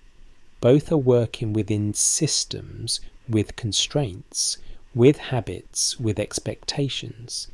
One interpretation is that some ambiguity is intentional in certain genres, especially in poetic or mythic texts, because ambiguity allows a story to carry multiple meanings at once. A more cautious explanation could be that many ambiguities are simply the result of damaged shorthand or lost context, not deliberate mystery. Still, the cinematic what if can exist without lying. What if the ancient storyteller wanted you to feel unsure because uncertainty is part of the sacred mood? Joke too sometimes. The most authentic ancient experience is not getting a clear answer, because apparently the universe has always been a little vague on purpose. You move through a space where a scholar imagined but believable compares two copies of a text and frowns gently, not angrily. The evidence we do have points to multiple versions of certain works across time, and most historians agree that copying introduces small variations. One interpretation is that scribes can shape meaning through tiny choices, whether consciously or through habit. To be clear, this is debated because it is hard to know intention from a clay mark. Still, a careful reading might suggest that even small shifts in a divine name or a verb tense can influence how modern readers build theories. Now you bring the truth ladder back into the centre, because Section 9 is about translation gaps and modern magnets. Documented tablets are fragmentary, and translation involves reconstruction. Interpreted ambiguity invites multiple readings and can affect how terms like Anunnaki are understood. Imagined what if a missing line once contained a detail that would change everything, and we will never know. Some parts are documented, some are interpretation, and some are gentle imagination. If the evidence is thin, we'll say so. The Among Us feeling changes shape here. It's possible that what is among us is not a hidden bloodline, but a hidden assumption that texts are precise mirrors of events. A more cautious explanation could be that mythic texts are not trying to be chronicles in the modern sense, and administrative texts are not trying to tell cosmic secrets. Yet modern audiences sometimes blend them together, treating a mythic name like a technical label and a poetic descent like a flight log. That blend can be hypnotic, and you understand why, because it makes the world feel like a puzzle that wants to be solved. Joke 3, and if you ever find yourself thinking, I can solve this ancient mystery in one late night sitting, remember that people spent their entire careers just learning the signs, and you are currently negotiating with a pillow.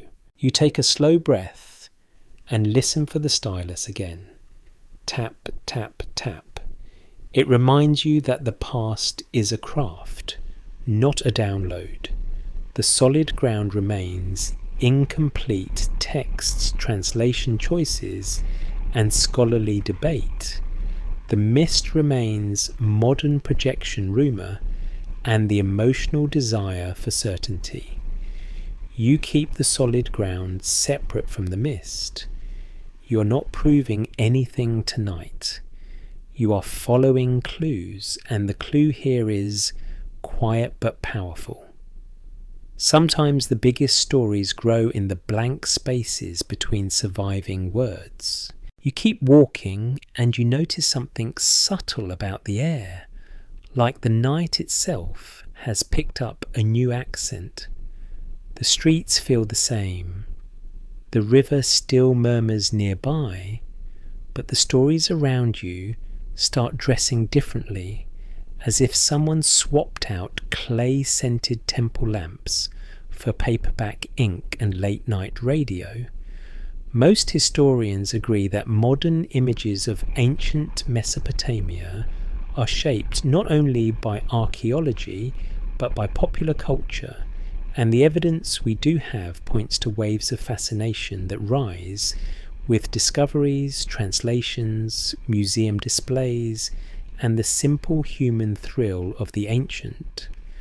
One interpretation is that when a name like Anunnaki moves into modern media, it becomes less a specific term in a complex tradition and more a symbol that can carry whatever a storyteller needs. And you let a cinematic what-if mood settle in like soft neon. What if the biggest transformation happens not in ancient times, but in our own imaginations, as we keep remixing the past to explain the present? You step into a modern-feeling room without leaving the ancient city, like you have wandered into the part of the dream where time layers overlap. There is a table with books and magazines, a glowing screen humming quietly, and the same stylus tap in your memory now competing with the faint click of a keyboard.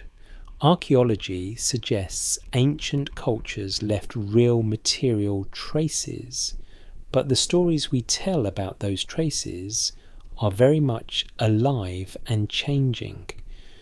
What's broadly accepted is that the 20th and 21st centuries create new genres that blend ancient myth with science fiction, conspiracy, self-help, and cosmic horror.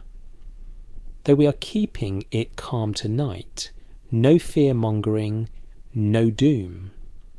A careful reading might suggest that modern retellings often simplify complex pantheons into a few dramatic characters, because a script needs a clean cast list and your brain needs a clean bedtime story. Historians still argue whether popular culture mostly helps by keeping interest alive and funding curiosity, or mostly harms by flattening nuance and replacing scholarly uncertainty with confident plot twists.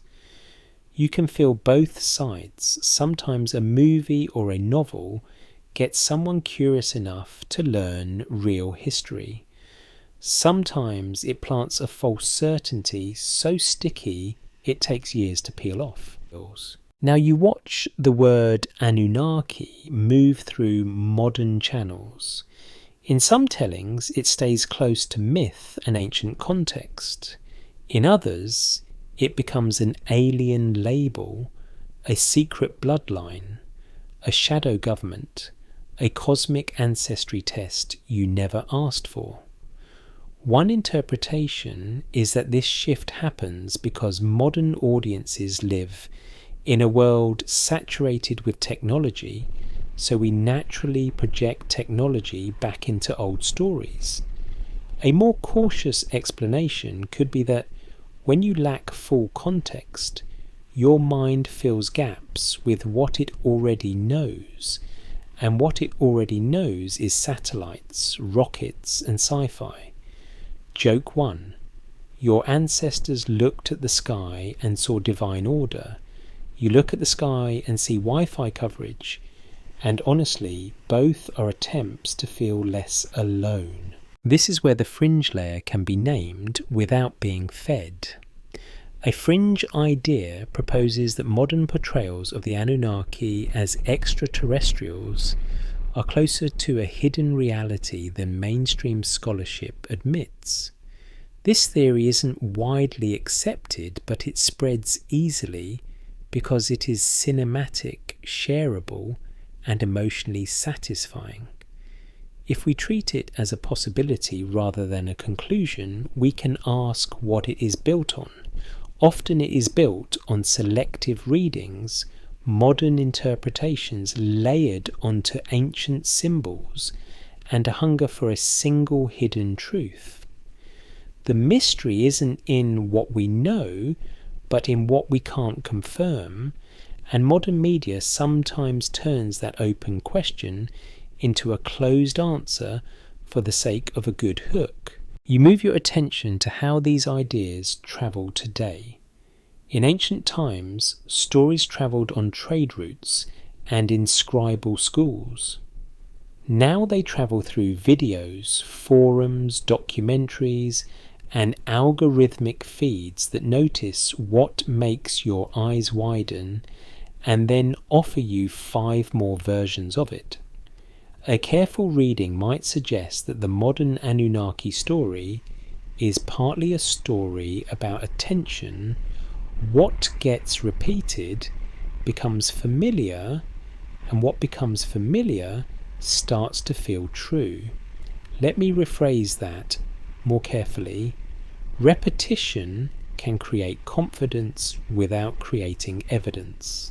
A popular rumour claims that ancient Sumerian texts describe advanced spacecraft, genetic engineering, or secret technologies, and that mainstream narratives hide this to protect institutions. This isn't widely accepted, and the evidence is thin in the sense that it often relies on loose translations, modern assumptions, and dramatic leaps. A more cautious explanation could be that ancient myth uses metaphor and ancient art uses symbolic conventions. So what looks like a rocket to a modern eye may be a stylized object with a ritual meaning. If the evidence is thin, we'll say so. Now you do a gentle reality check, bedtime friendly. Most historians agree that human ingenuity can explain early cities writing irrigation and astronomy without requiring external intervention.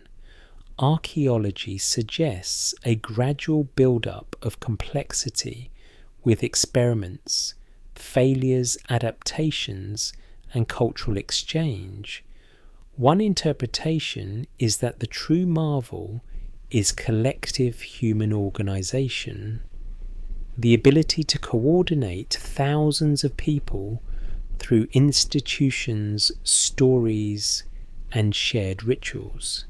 Joke 2.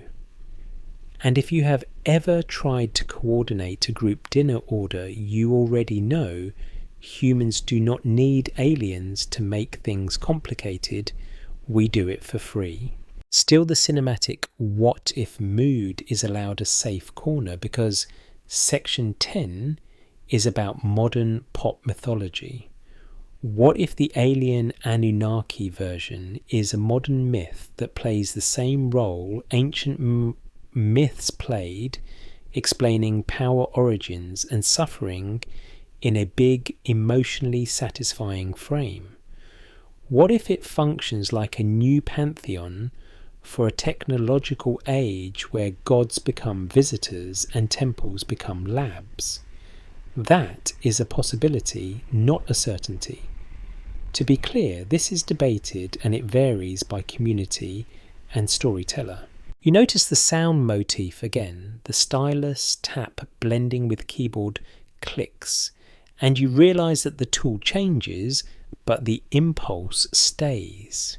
Humans want to narrate the unknown. Humans want origins. Humans want patterns.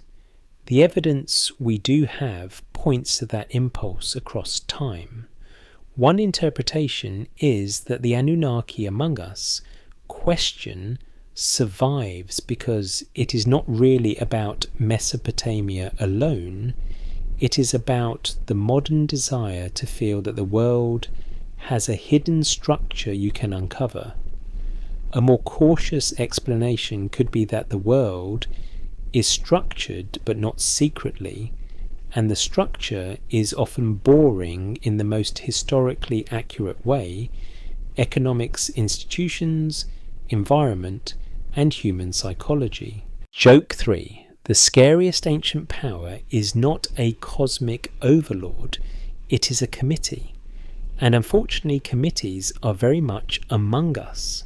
You keep walking, letting the neon modern layer fade back into clay and starlight.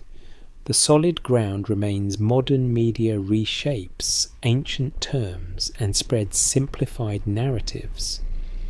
The mist remains rumours of hidden truth and dramatic reinterpretations. We keep the solid ground separate from the mist.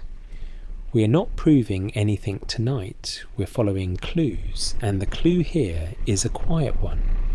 The Anunnaki story keeps changing because we keep telling it, and every era tells it in its own accent. You keep moving, and the modern neon fades, completely replaced by the ordinary night of a living city. The streets are quiet enough that you hear your own breathing, and the same soft tap of imagined stylus returns like a familiar lullaby. The question also returns, but in a gentler form, not: are they hiding in plain sight? But why does this idea feel so believable to so many people? What's broadly accepted is that humans build identity stories to explain who they are and where they come from. The evidence we do have points to myths and origin narratives in every culture, and archaeology suggests that ancient societies use divine language to anchor communities in time and meaning. One interpretation is that already among us can function as a metaphor for inherited patterns, the way a story can live inside a culture long after its original setting is gone, and you let a cinematic what if drift in. What if the descendant is not a person with secret genes, but a feeling that returns whenever you look at the night sky and wonder who started all this? You walk past a doorway and see a small household scene, again candlelight, murmurs the soft sound of someone tidying up. It anchors you in the human scale, which matters when your topic has a tendency to float. Most historians agree that daily life is the bulk of history, not royal drama or cosmic tales. Archaeology suggests that most people spend their lives working, eating, raising children, and negotiating small social expectations. A careful reading might suggest that the divine language of elites can filter down into everyday identity, shaping how ordinary people see themselves in relation to power. That is a possibility, not a certainty, because identity is not uniform, and people can accept, ignore, or reinterpret official narratives. Now you let the Among Us idea touch the modern listener without turning into paranoia. It's possible that the phrase "among us" hits a nerve because it speaks to the experience of living among strangers, scrolling among strangers, commuting among strangers, and never fully knowing what anyone is carrying inside.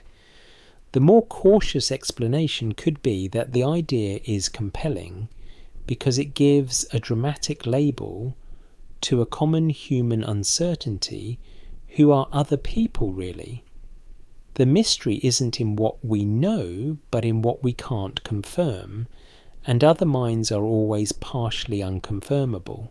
Historians still argue whether myths about divine ancestry primarily serve top-down control by elites, or whether they also reflect bottom-up meaning-making by communities trying to explain their place in a harsh world. You let that debate settle because it keeps the story honest. Identity myths can be used as tools, and they can also be used as comfort. You notice a group of workers resting near a wall, laughing softly, and it reminds you that identity is not only about origin, it is about belonging. What's broadly accepted is that groups form around shared ritual, shared labour, shared language, shared stories. One interpretation is that calling certain forces divine and certain lineages sacred can strengthen group cohesion, making the world feel less random. A more cautious explanation could be that cohesion also comes from practical necessity, irrigation, harvest schedules, defence trade. The evidence we do have points to both, and you keep them both in view. Now the fringe layer arrives carefully labelled because section 11 needs a quirky tidbit without becoming a claim.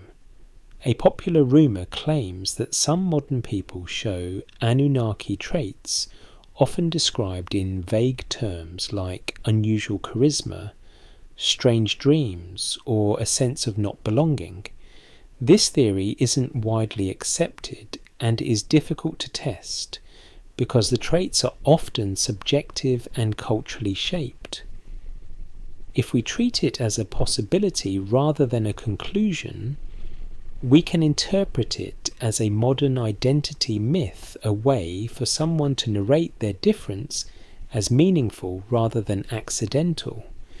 The more cautious explanation could be that many people feel alienated for social, psychological, or life story reasons that have nothing to do with ancient bloodlines. Joke 1, if feeling like you do not belong makes you an ancient sky descendant, then half of high school is basically a cosmic reunion tour. You breathe in and notice how calm the night feels when you stop trying to turn every feeling into evidence. The evidence we do have points to human minds searching for patterns and meaning. One interpretation is that the Anunnaki descendant idea functions as a story that makes modern life feel less random, especially in a world where institutions can seem faceless. What if the story is pointing at something else? What if descendants among us is a poetic way of saying that ancient hierarchies never fully disappeared, they just changed outfits? You walk past an administrative building and you picture the modern equivalents, offices, data centers, paperwork, policies. It's possible that the ancient temple economy and the modern bureaucratic state feel strangely similar in their emotional effect. Both can feel like a system that decides your fate from a distance. A more cautious explanation could be that complex societies require coordination, and coordination always produces institutions that can feel impersonal. The mystery isn't in what we know, but in what we can't confirm, because systems are made of people and yet they can feel like forces of nature. Joke 2. The most believable Among Us theory is that bureaucracy is an immortal being that reincarnates in every civilization, and it always wants you to fill out one more form. You bring the truth ladder back gently because this section is about reframing the Among Us idea. Documented humans create identity myths and social hierarchies. Interpreted divine descent language can reflect legitimacy and belonging. Imagined what if an ancient name still hums in modern psychology, not as proof but as mood. Some parts are documented, some are interpretation, and some are gentle imagination. Now you let a safe cinematic what if play for a moment. Imagine you are on a modern train half asleep and you see someone across from you whose face seems oddly familiar in a way you cannot place. Your brain suggests 100 stories: alien bloodline, secret lineage, past life, or simply the more cautious explanation, a face that resembles someone you once knew or a pattern your brain loves to match. The story you choose says more about your needs than about the stranger. That is not an insult. It is a human feature.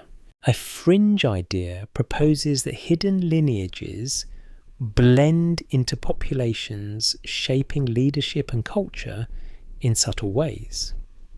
This theory isn't widely accepted, but if we treat it as a possibility rather than a conclusion, we can hold it as a metaphor for how power networks reproduce themselves. The evidence we do have points to human mechanisms: inheritance, education, social capital, institutional access.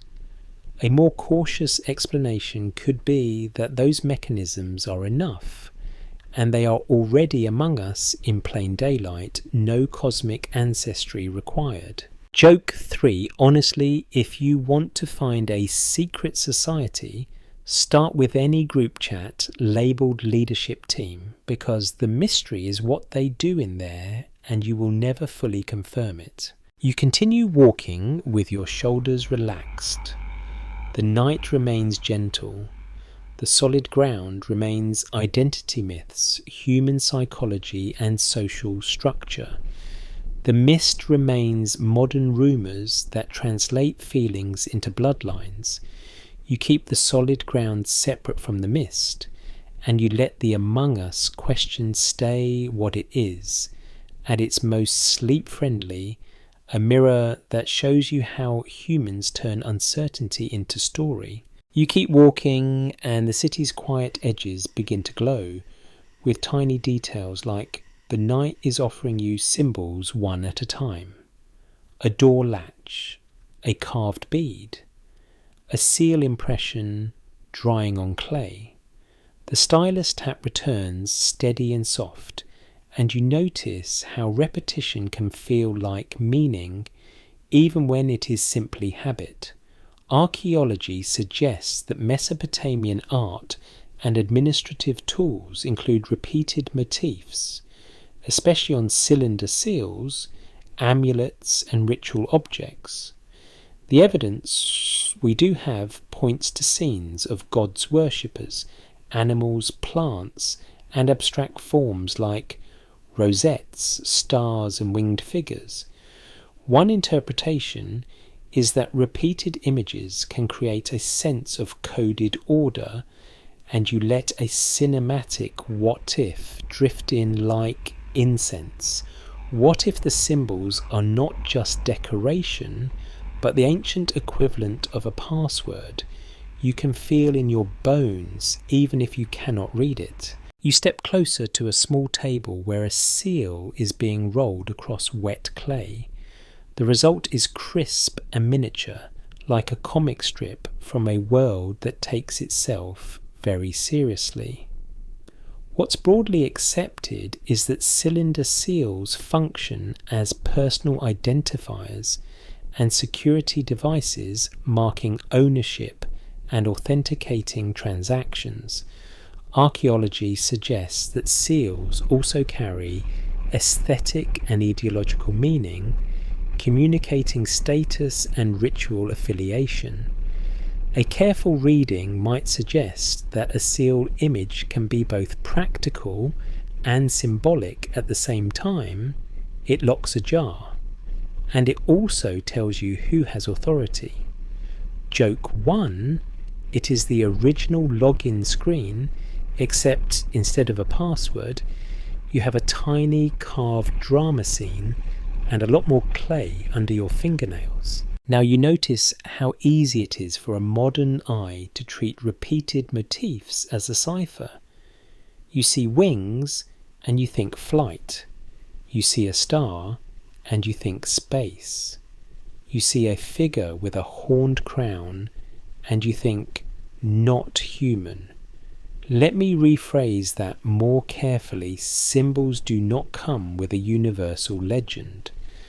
The evidence we do have points to conventions in ancient art where horns can signal divinity, not biology, and where stars can signal cosmic order, not spacecraft. A more cautious explanation could be that ancient artists use a symbolic vocabulary that modern viewers misread because our own symbolic vocabulary has changed. Historians still argue whether certain recurring motifs on seals and reliefs should be read primarily as religious scenes, political propaganda, or artistic conventions that vary by workshop and period. That debate matters because it reminds you that images are not self-explaining.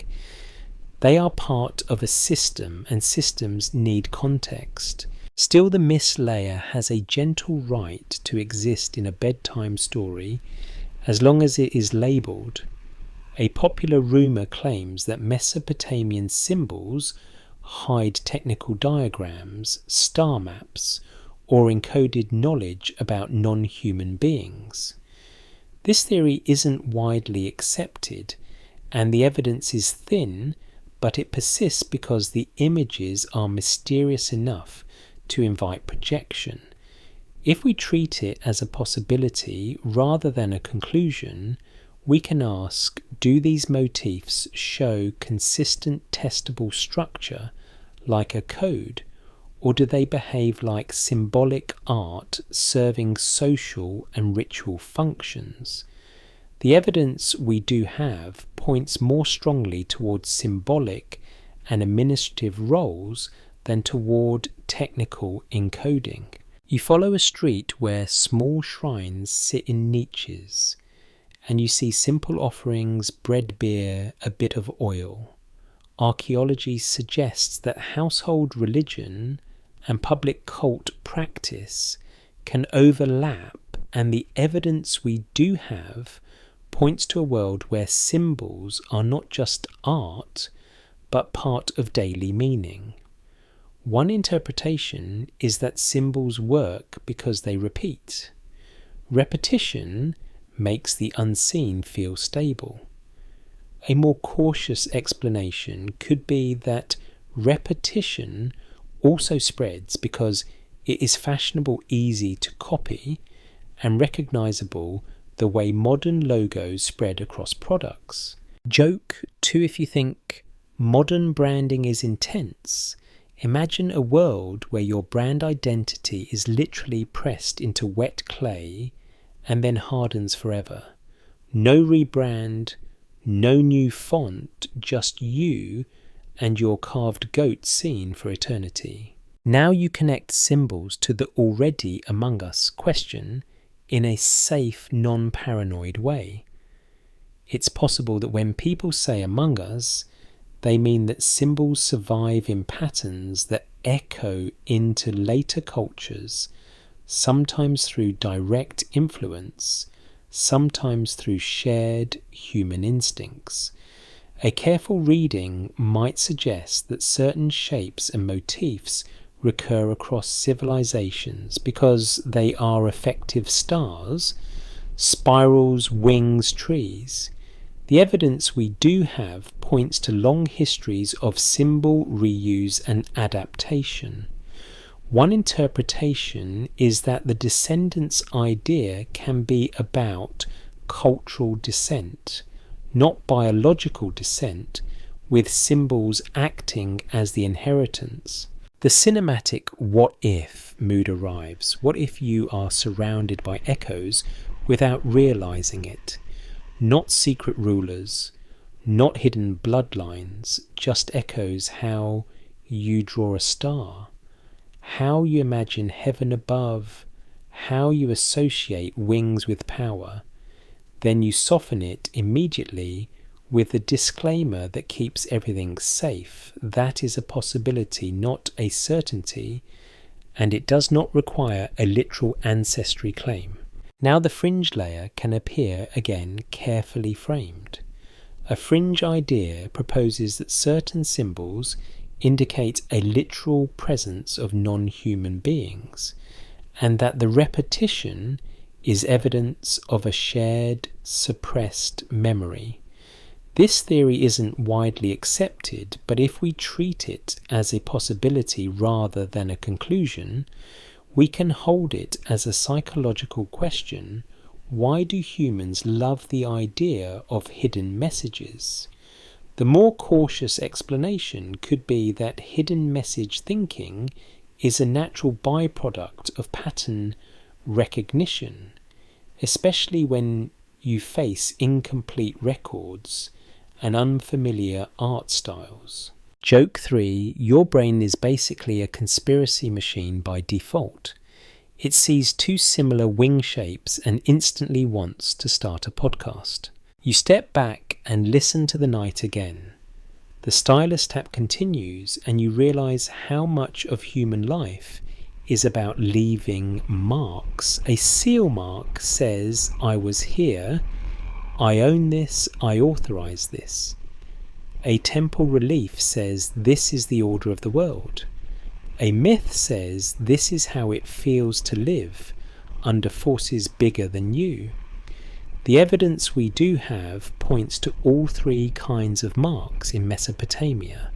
One interpretation is that the Anunnaki fascination today is partly a fascination with marks, names, symbols and images that seem to carry authority beyond their material form. Historians still argue whether we should interpret certain motifs as evidence of shared religious ideology across regions or as local variations that only look unified from far away.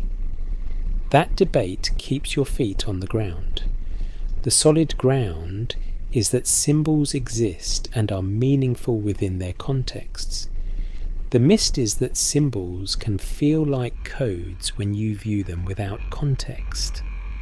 We keep the solid ground separate from the mist. You carry one small motif with you as you continue, like a pocket-sized anchor, a rosette perhaps, or a star pressed into clay.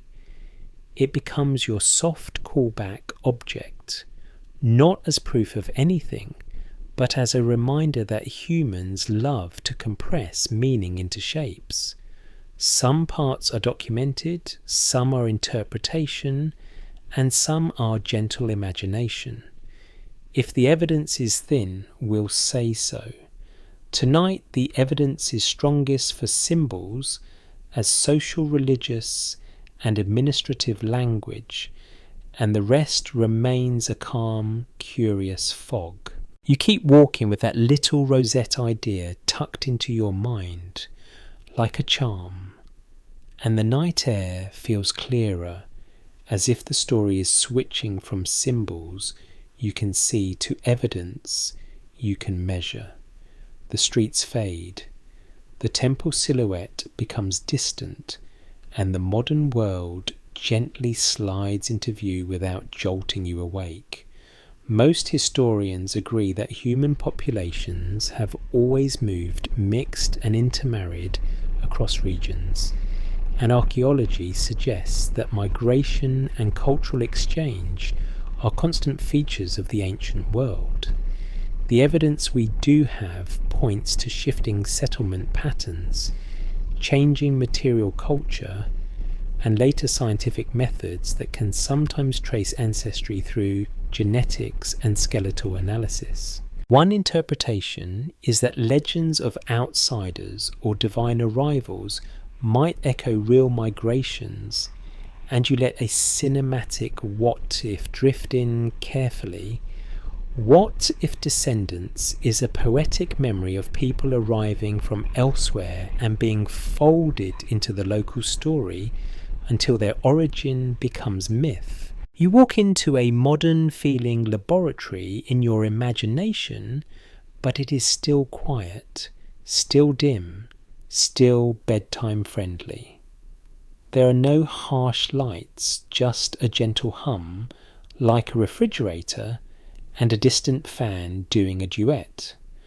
Archaeology suggests that bioarchaeology and ancient DNA studies can sometimes reveal population movement and relatedness, and what's broadly accepted is that these tools have changed how we talk about the past. A careful reading might suggest that genetics can answer some questions, but it cannot answer mythic questions directly. Let me rephrase that more carefully. DNA can show patterns of relatedness and movement, but it does not label anyone divine or Anunnaki. That's not how biology files its paperwork. Historians still argue whether we should prioritize genetic evidence, material culture, or written records when they appear to point in different directions, because each line of evidence has its own strengths and blind spots. You let that debate settle like a calm reminder that no single method is the entire truth, and that is exactly why our 70% solid ground matters tonight. Now you let the mainstream anchor land firmly. The evidence we do have points to human variation within and across regions shaped by time, geography, trade conquest, and intermarriage.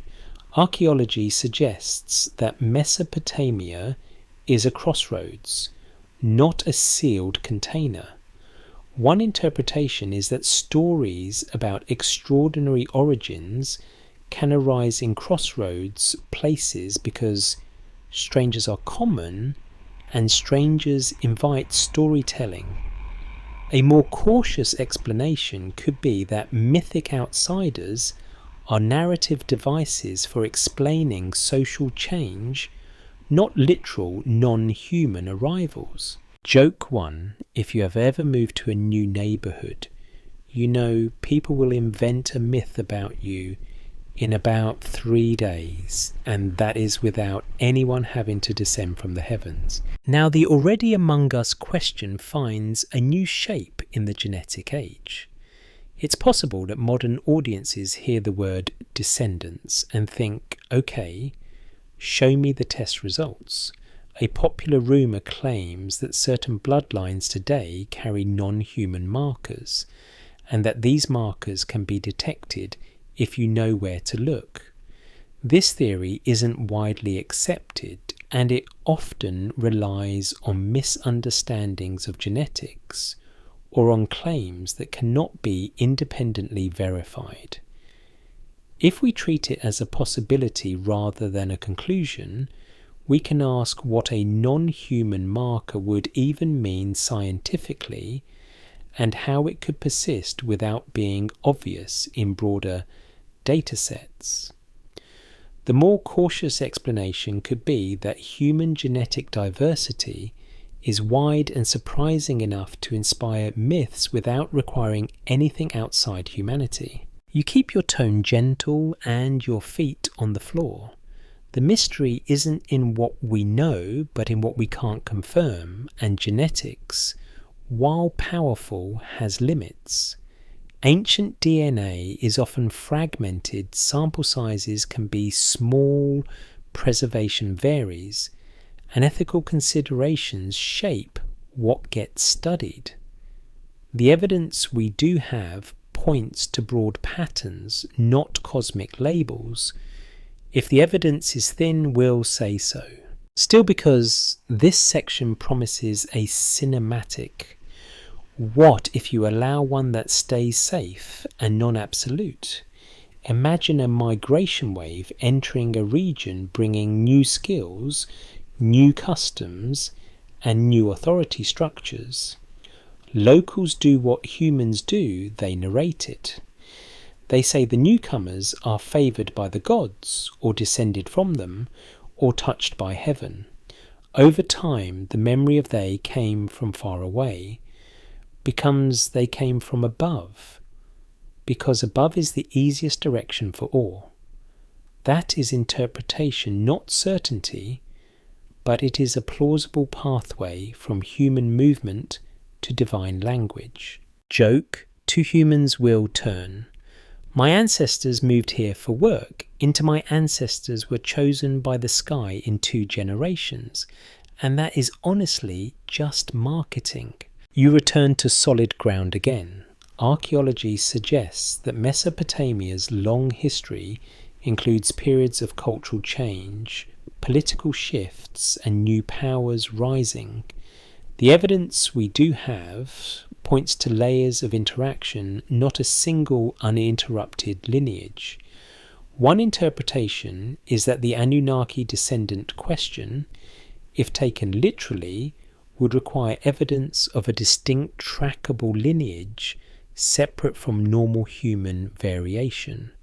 A more cautious explanation could be that what people sense as distinct lineage is often social elite families, caste-like structures, and cultural inheritance which are real and documentable in human terms. Now the fringe layer arrives in a more careful form. A fringe idea proposes that myths about divine descent preserve a literal genetic intervention, something like selective breeding or engineered traits. This theory isn't widely accepted, and the evidence is thin, often leaning on speculative readings of mythic language. If we treat it as a possibility rather than a conclusion, the honest stance is that it remains imaginative. It can be a cinematic lens for thinking about how humans explain difference and power, but it's not established by mainstream archaeology or genetics. Historians still argue whether the most important drivers of ancient social transformation are environmental stress, technological innovation, migration, or political ideology, because in reality these factors often overlap. You let that debate lull you because it brings you back to complexity, and complexity is a kind of truth in history. You step out of the imagined lab and back into the night, and you feel the rosette motif again, now as a reminder of cultural inheritance, symbols passed down, stories passed down, people passed down. What's broadly accepted is that ancestry is both biological and cultural, and a careful reading might suggest that many descendant claims in ancient contexts are primarily cultural meaning. We belong to this tradition, this god, this city. The cinematic what if becomes softer. What if the real Anunnaki among us is the way origin stories still shape identity? The way people still look for a grand narrative to make their life feel placed within a larger sky? Joke 3. Your DNA test might tell you where your ancestors travelled, but it cannot tell you why you still feel emotional when you see a starry night. And that is the part humans keep trying to explain with myth. You continue walking calm and unhurried. The solid ground remains. Migration is real. Mixing is normal. Genetics can reveal patterns, but not divine categories. The mist remains modern rumours that try to turn myth into measurable bloodlines. We keep the solid ground separate from the mist. We are not proving anything tonight, we're following clues. And the clue here is grounded and human, sometimes from the heavens, is the language we use when from somewhere else feels too ordinary for the story we want to tell. You keep walking and you feel the story shift again, not back into ancient streets, but into the strange modern rooms where people gather around ideas the way ancient people gathered around fires. The night is still soft. The fan hum is still your friend. The rosette motif is still in your pocket, and it feels like a reminder to keep meaning small and manageable.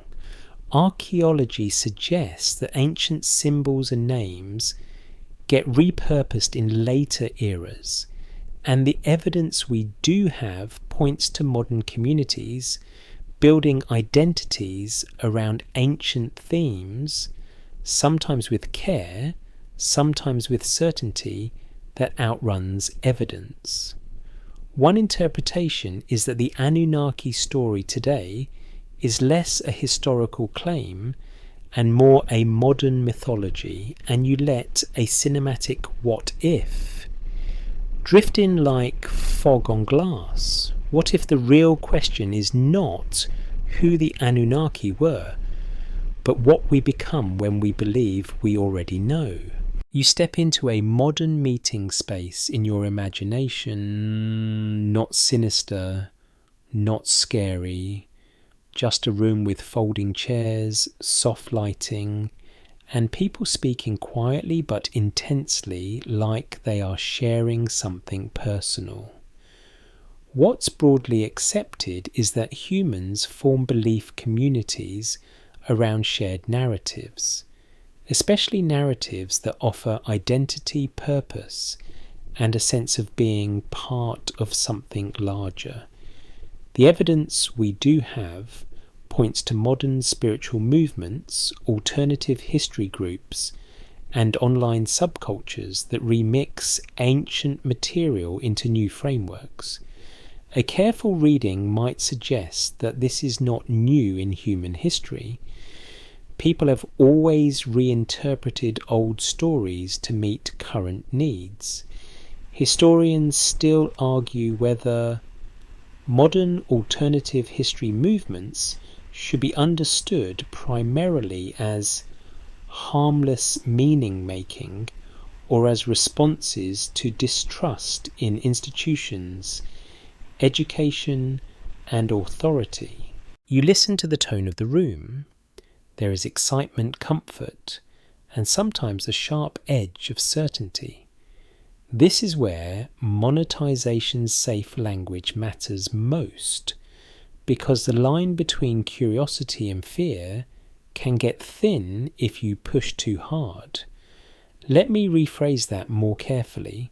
We can explore why people believe without encouraging panic, and we can discuss rumours without treating them as conclusions. Now the fringe layer appears clearly labelled because this section promises modern cults, rumours and soft skepticism. A fringe idea proposes that Anunnaki descendants walk among modern populations in hidden networks, influencing leadership, culture, and technology. This theory isn't widely accepted, and it often lacks verifiable evidence, but it attracts people because it offers a dramatic explanation for a complicated world. If we treat it as a possibility rather than a conclusion, we can study it as a story pattern. It converts diffuse anxiety into a named agent. The more cautious explanation could be that social problems usually have human causes, like economics, politics, and psychology, which are less cinematic but more testable. Joke 1. The problem with blaming secret ancient bloodlines is that it lets your actual problems off the hook, and your actual problems are absolutely still going to email you on Monday. You step out of the meeting room and into the glow of a screen, because modern belief communities often live inside screens.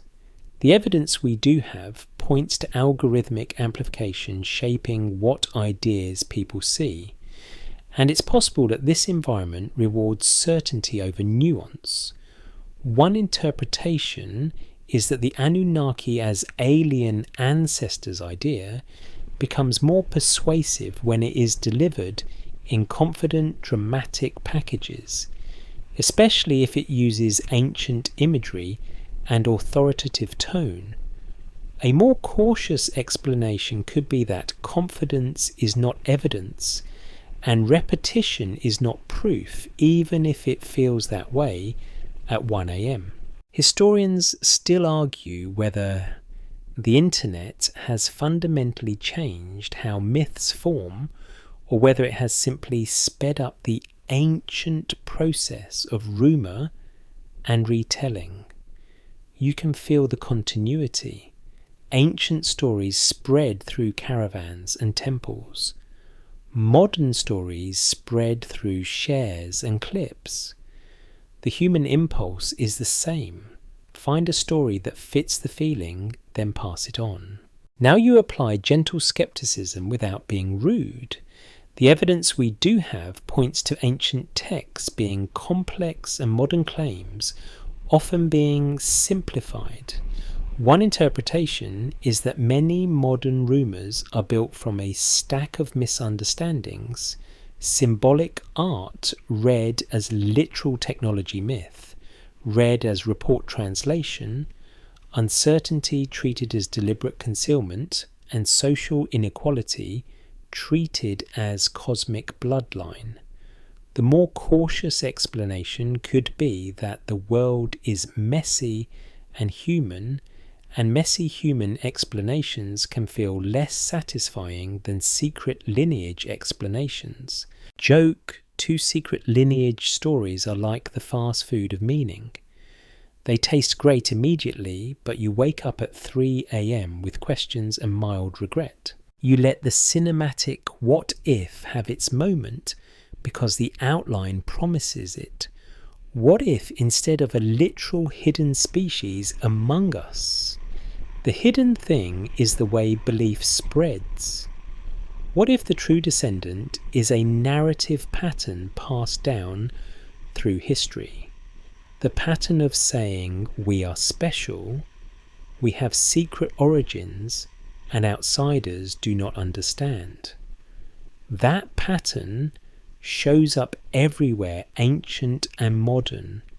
It's possible that ancient divine descent claims and modern Anunnaki descendant claims share this social function.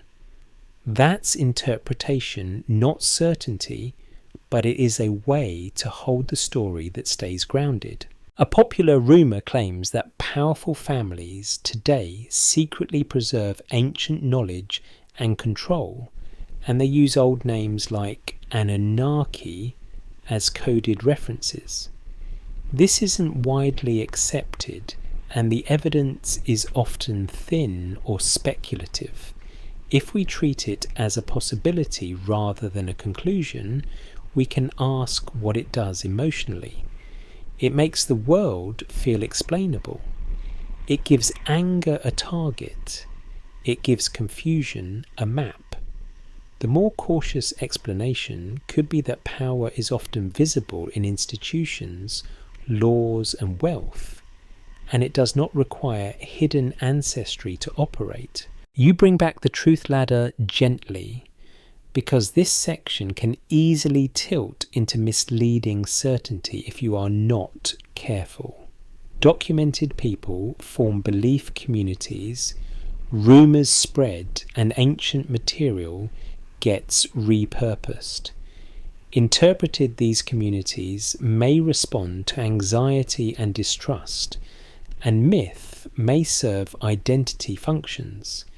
Imagined, what if the Anunnaki story is a modern mirror that reveals our longing for secret order? Some parts are documented, some are interpretation, and some are gentle imagination. If the evidence is thin, we'll say so. Joke 3. And if you ever feel tempted to join a group that promises hidden truth, remember that the first rule of secret truth is usually, do not ask for receipts, which is suspicious in a world invented by scribes. You step back into the night and feel calmer because the goal is sleep, not obsession. The solid ground remains. Modern rumours often reflect social needs and media dynamics. The mist remains claims of hidden lineages and coded control. We keep the solid ground separate from the mist. We are not proving anything tonight, we're following clues. And the clue here is gently sobering. Sometimes the most powerful thing among us is not a secret descendant, but the human desire to belong to a story that feels bigger than ordinary life. You keep walking and the night feels softer at the edges, like the world has begun to dim itself on purpose. The air is cooler, your thoughts are slower, and the river sound returns as a steady companion, not demanding anything from you except to keep breathing. What's broadly accepted is that history is built from fragments, clay tablets, broken walls, scattered symbols, and the careful work of interpretation. The evidence we do have points to Mesopotamia as a place of extraordinary human innovation, and archaeology suggests that cities, writing, and complex institutions grow from very human needs and clever solutions. One interpretation is that the Anunnaki descendant question survives because it sits perfectly on the border between what can be known and what must be imagined, and you let a final cinematic what if settle like a blanket. What if the Anunnaki are already among us, not as hidden rulers, but as a story pattern that keeps returning whenever humans look up and wonder who they are? You take a slow step and feel the whole journey you have made tonight without needing to summarize it like a school report. You can feel the truth ladder under your feet, solid ground, then mist, then solid ground again. Some parts are documented, some are interpretation, and some are gentle imagination. If the evidence is thin, we'll say so.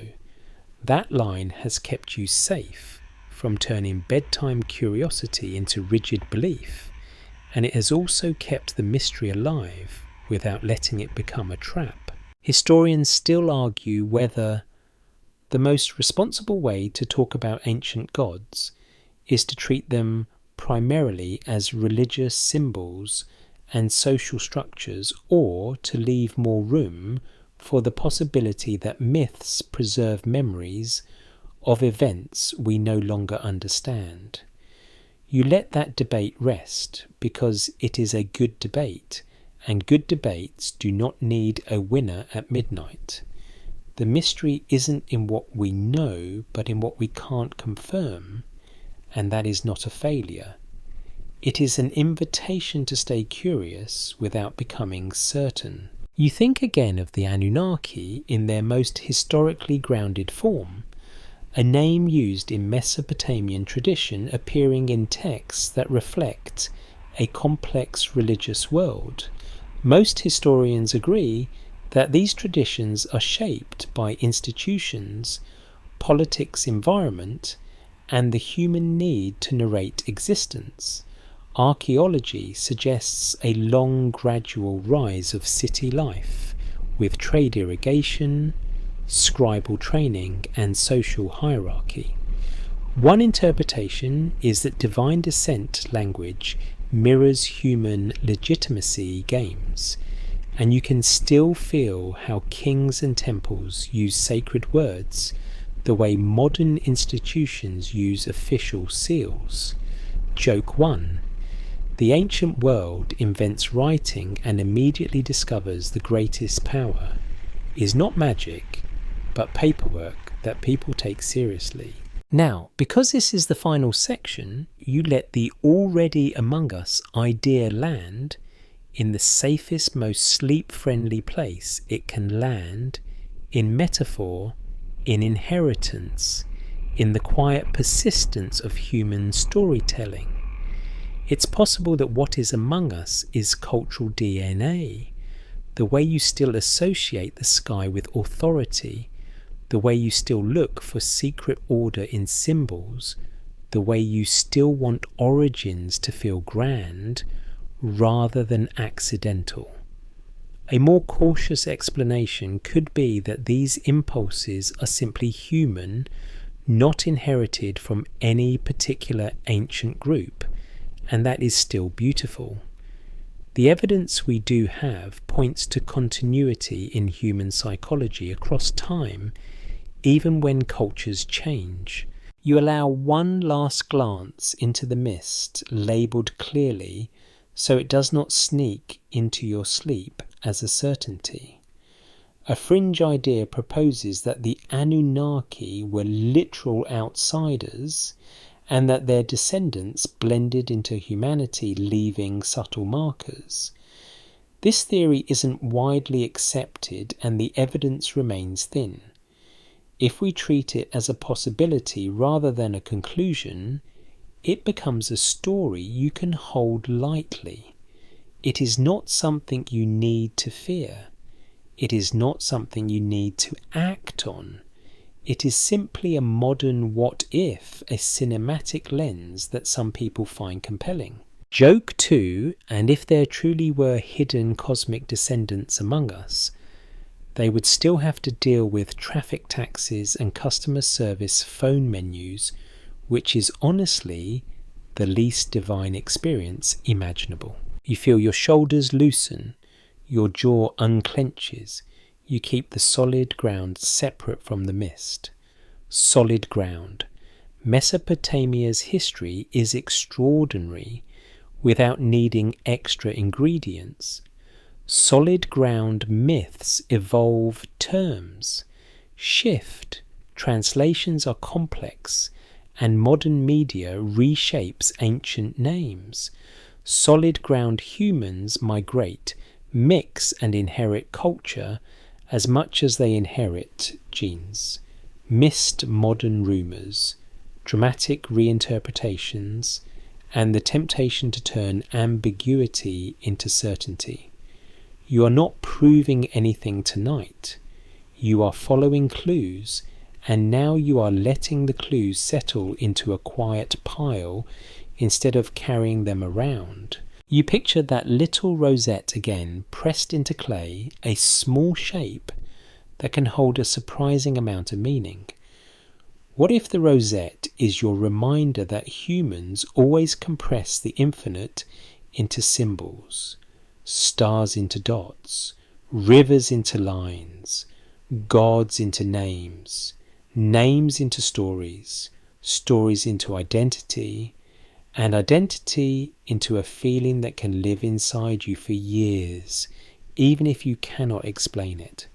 Now the pacing slows and the language softens, and you let the last images become less sharp, like a painting gently fading at the edges. You're walking beside the river again, but the river is calmer than it has been all night, a smooth, dark ribbon that reflects a few stars and does not ask you to interpret them. The air smells like cool earth and distant reeds. Somewhere in the city, someone sets down a stylus. The tapping stops. The silence that follows is not empty, it is full of rest. You let yourself sit on the bank. You let your hands rest on your knees. You let the story be what it is.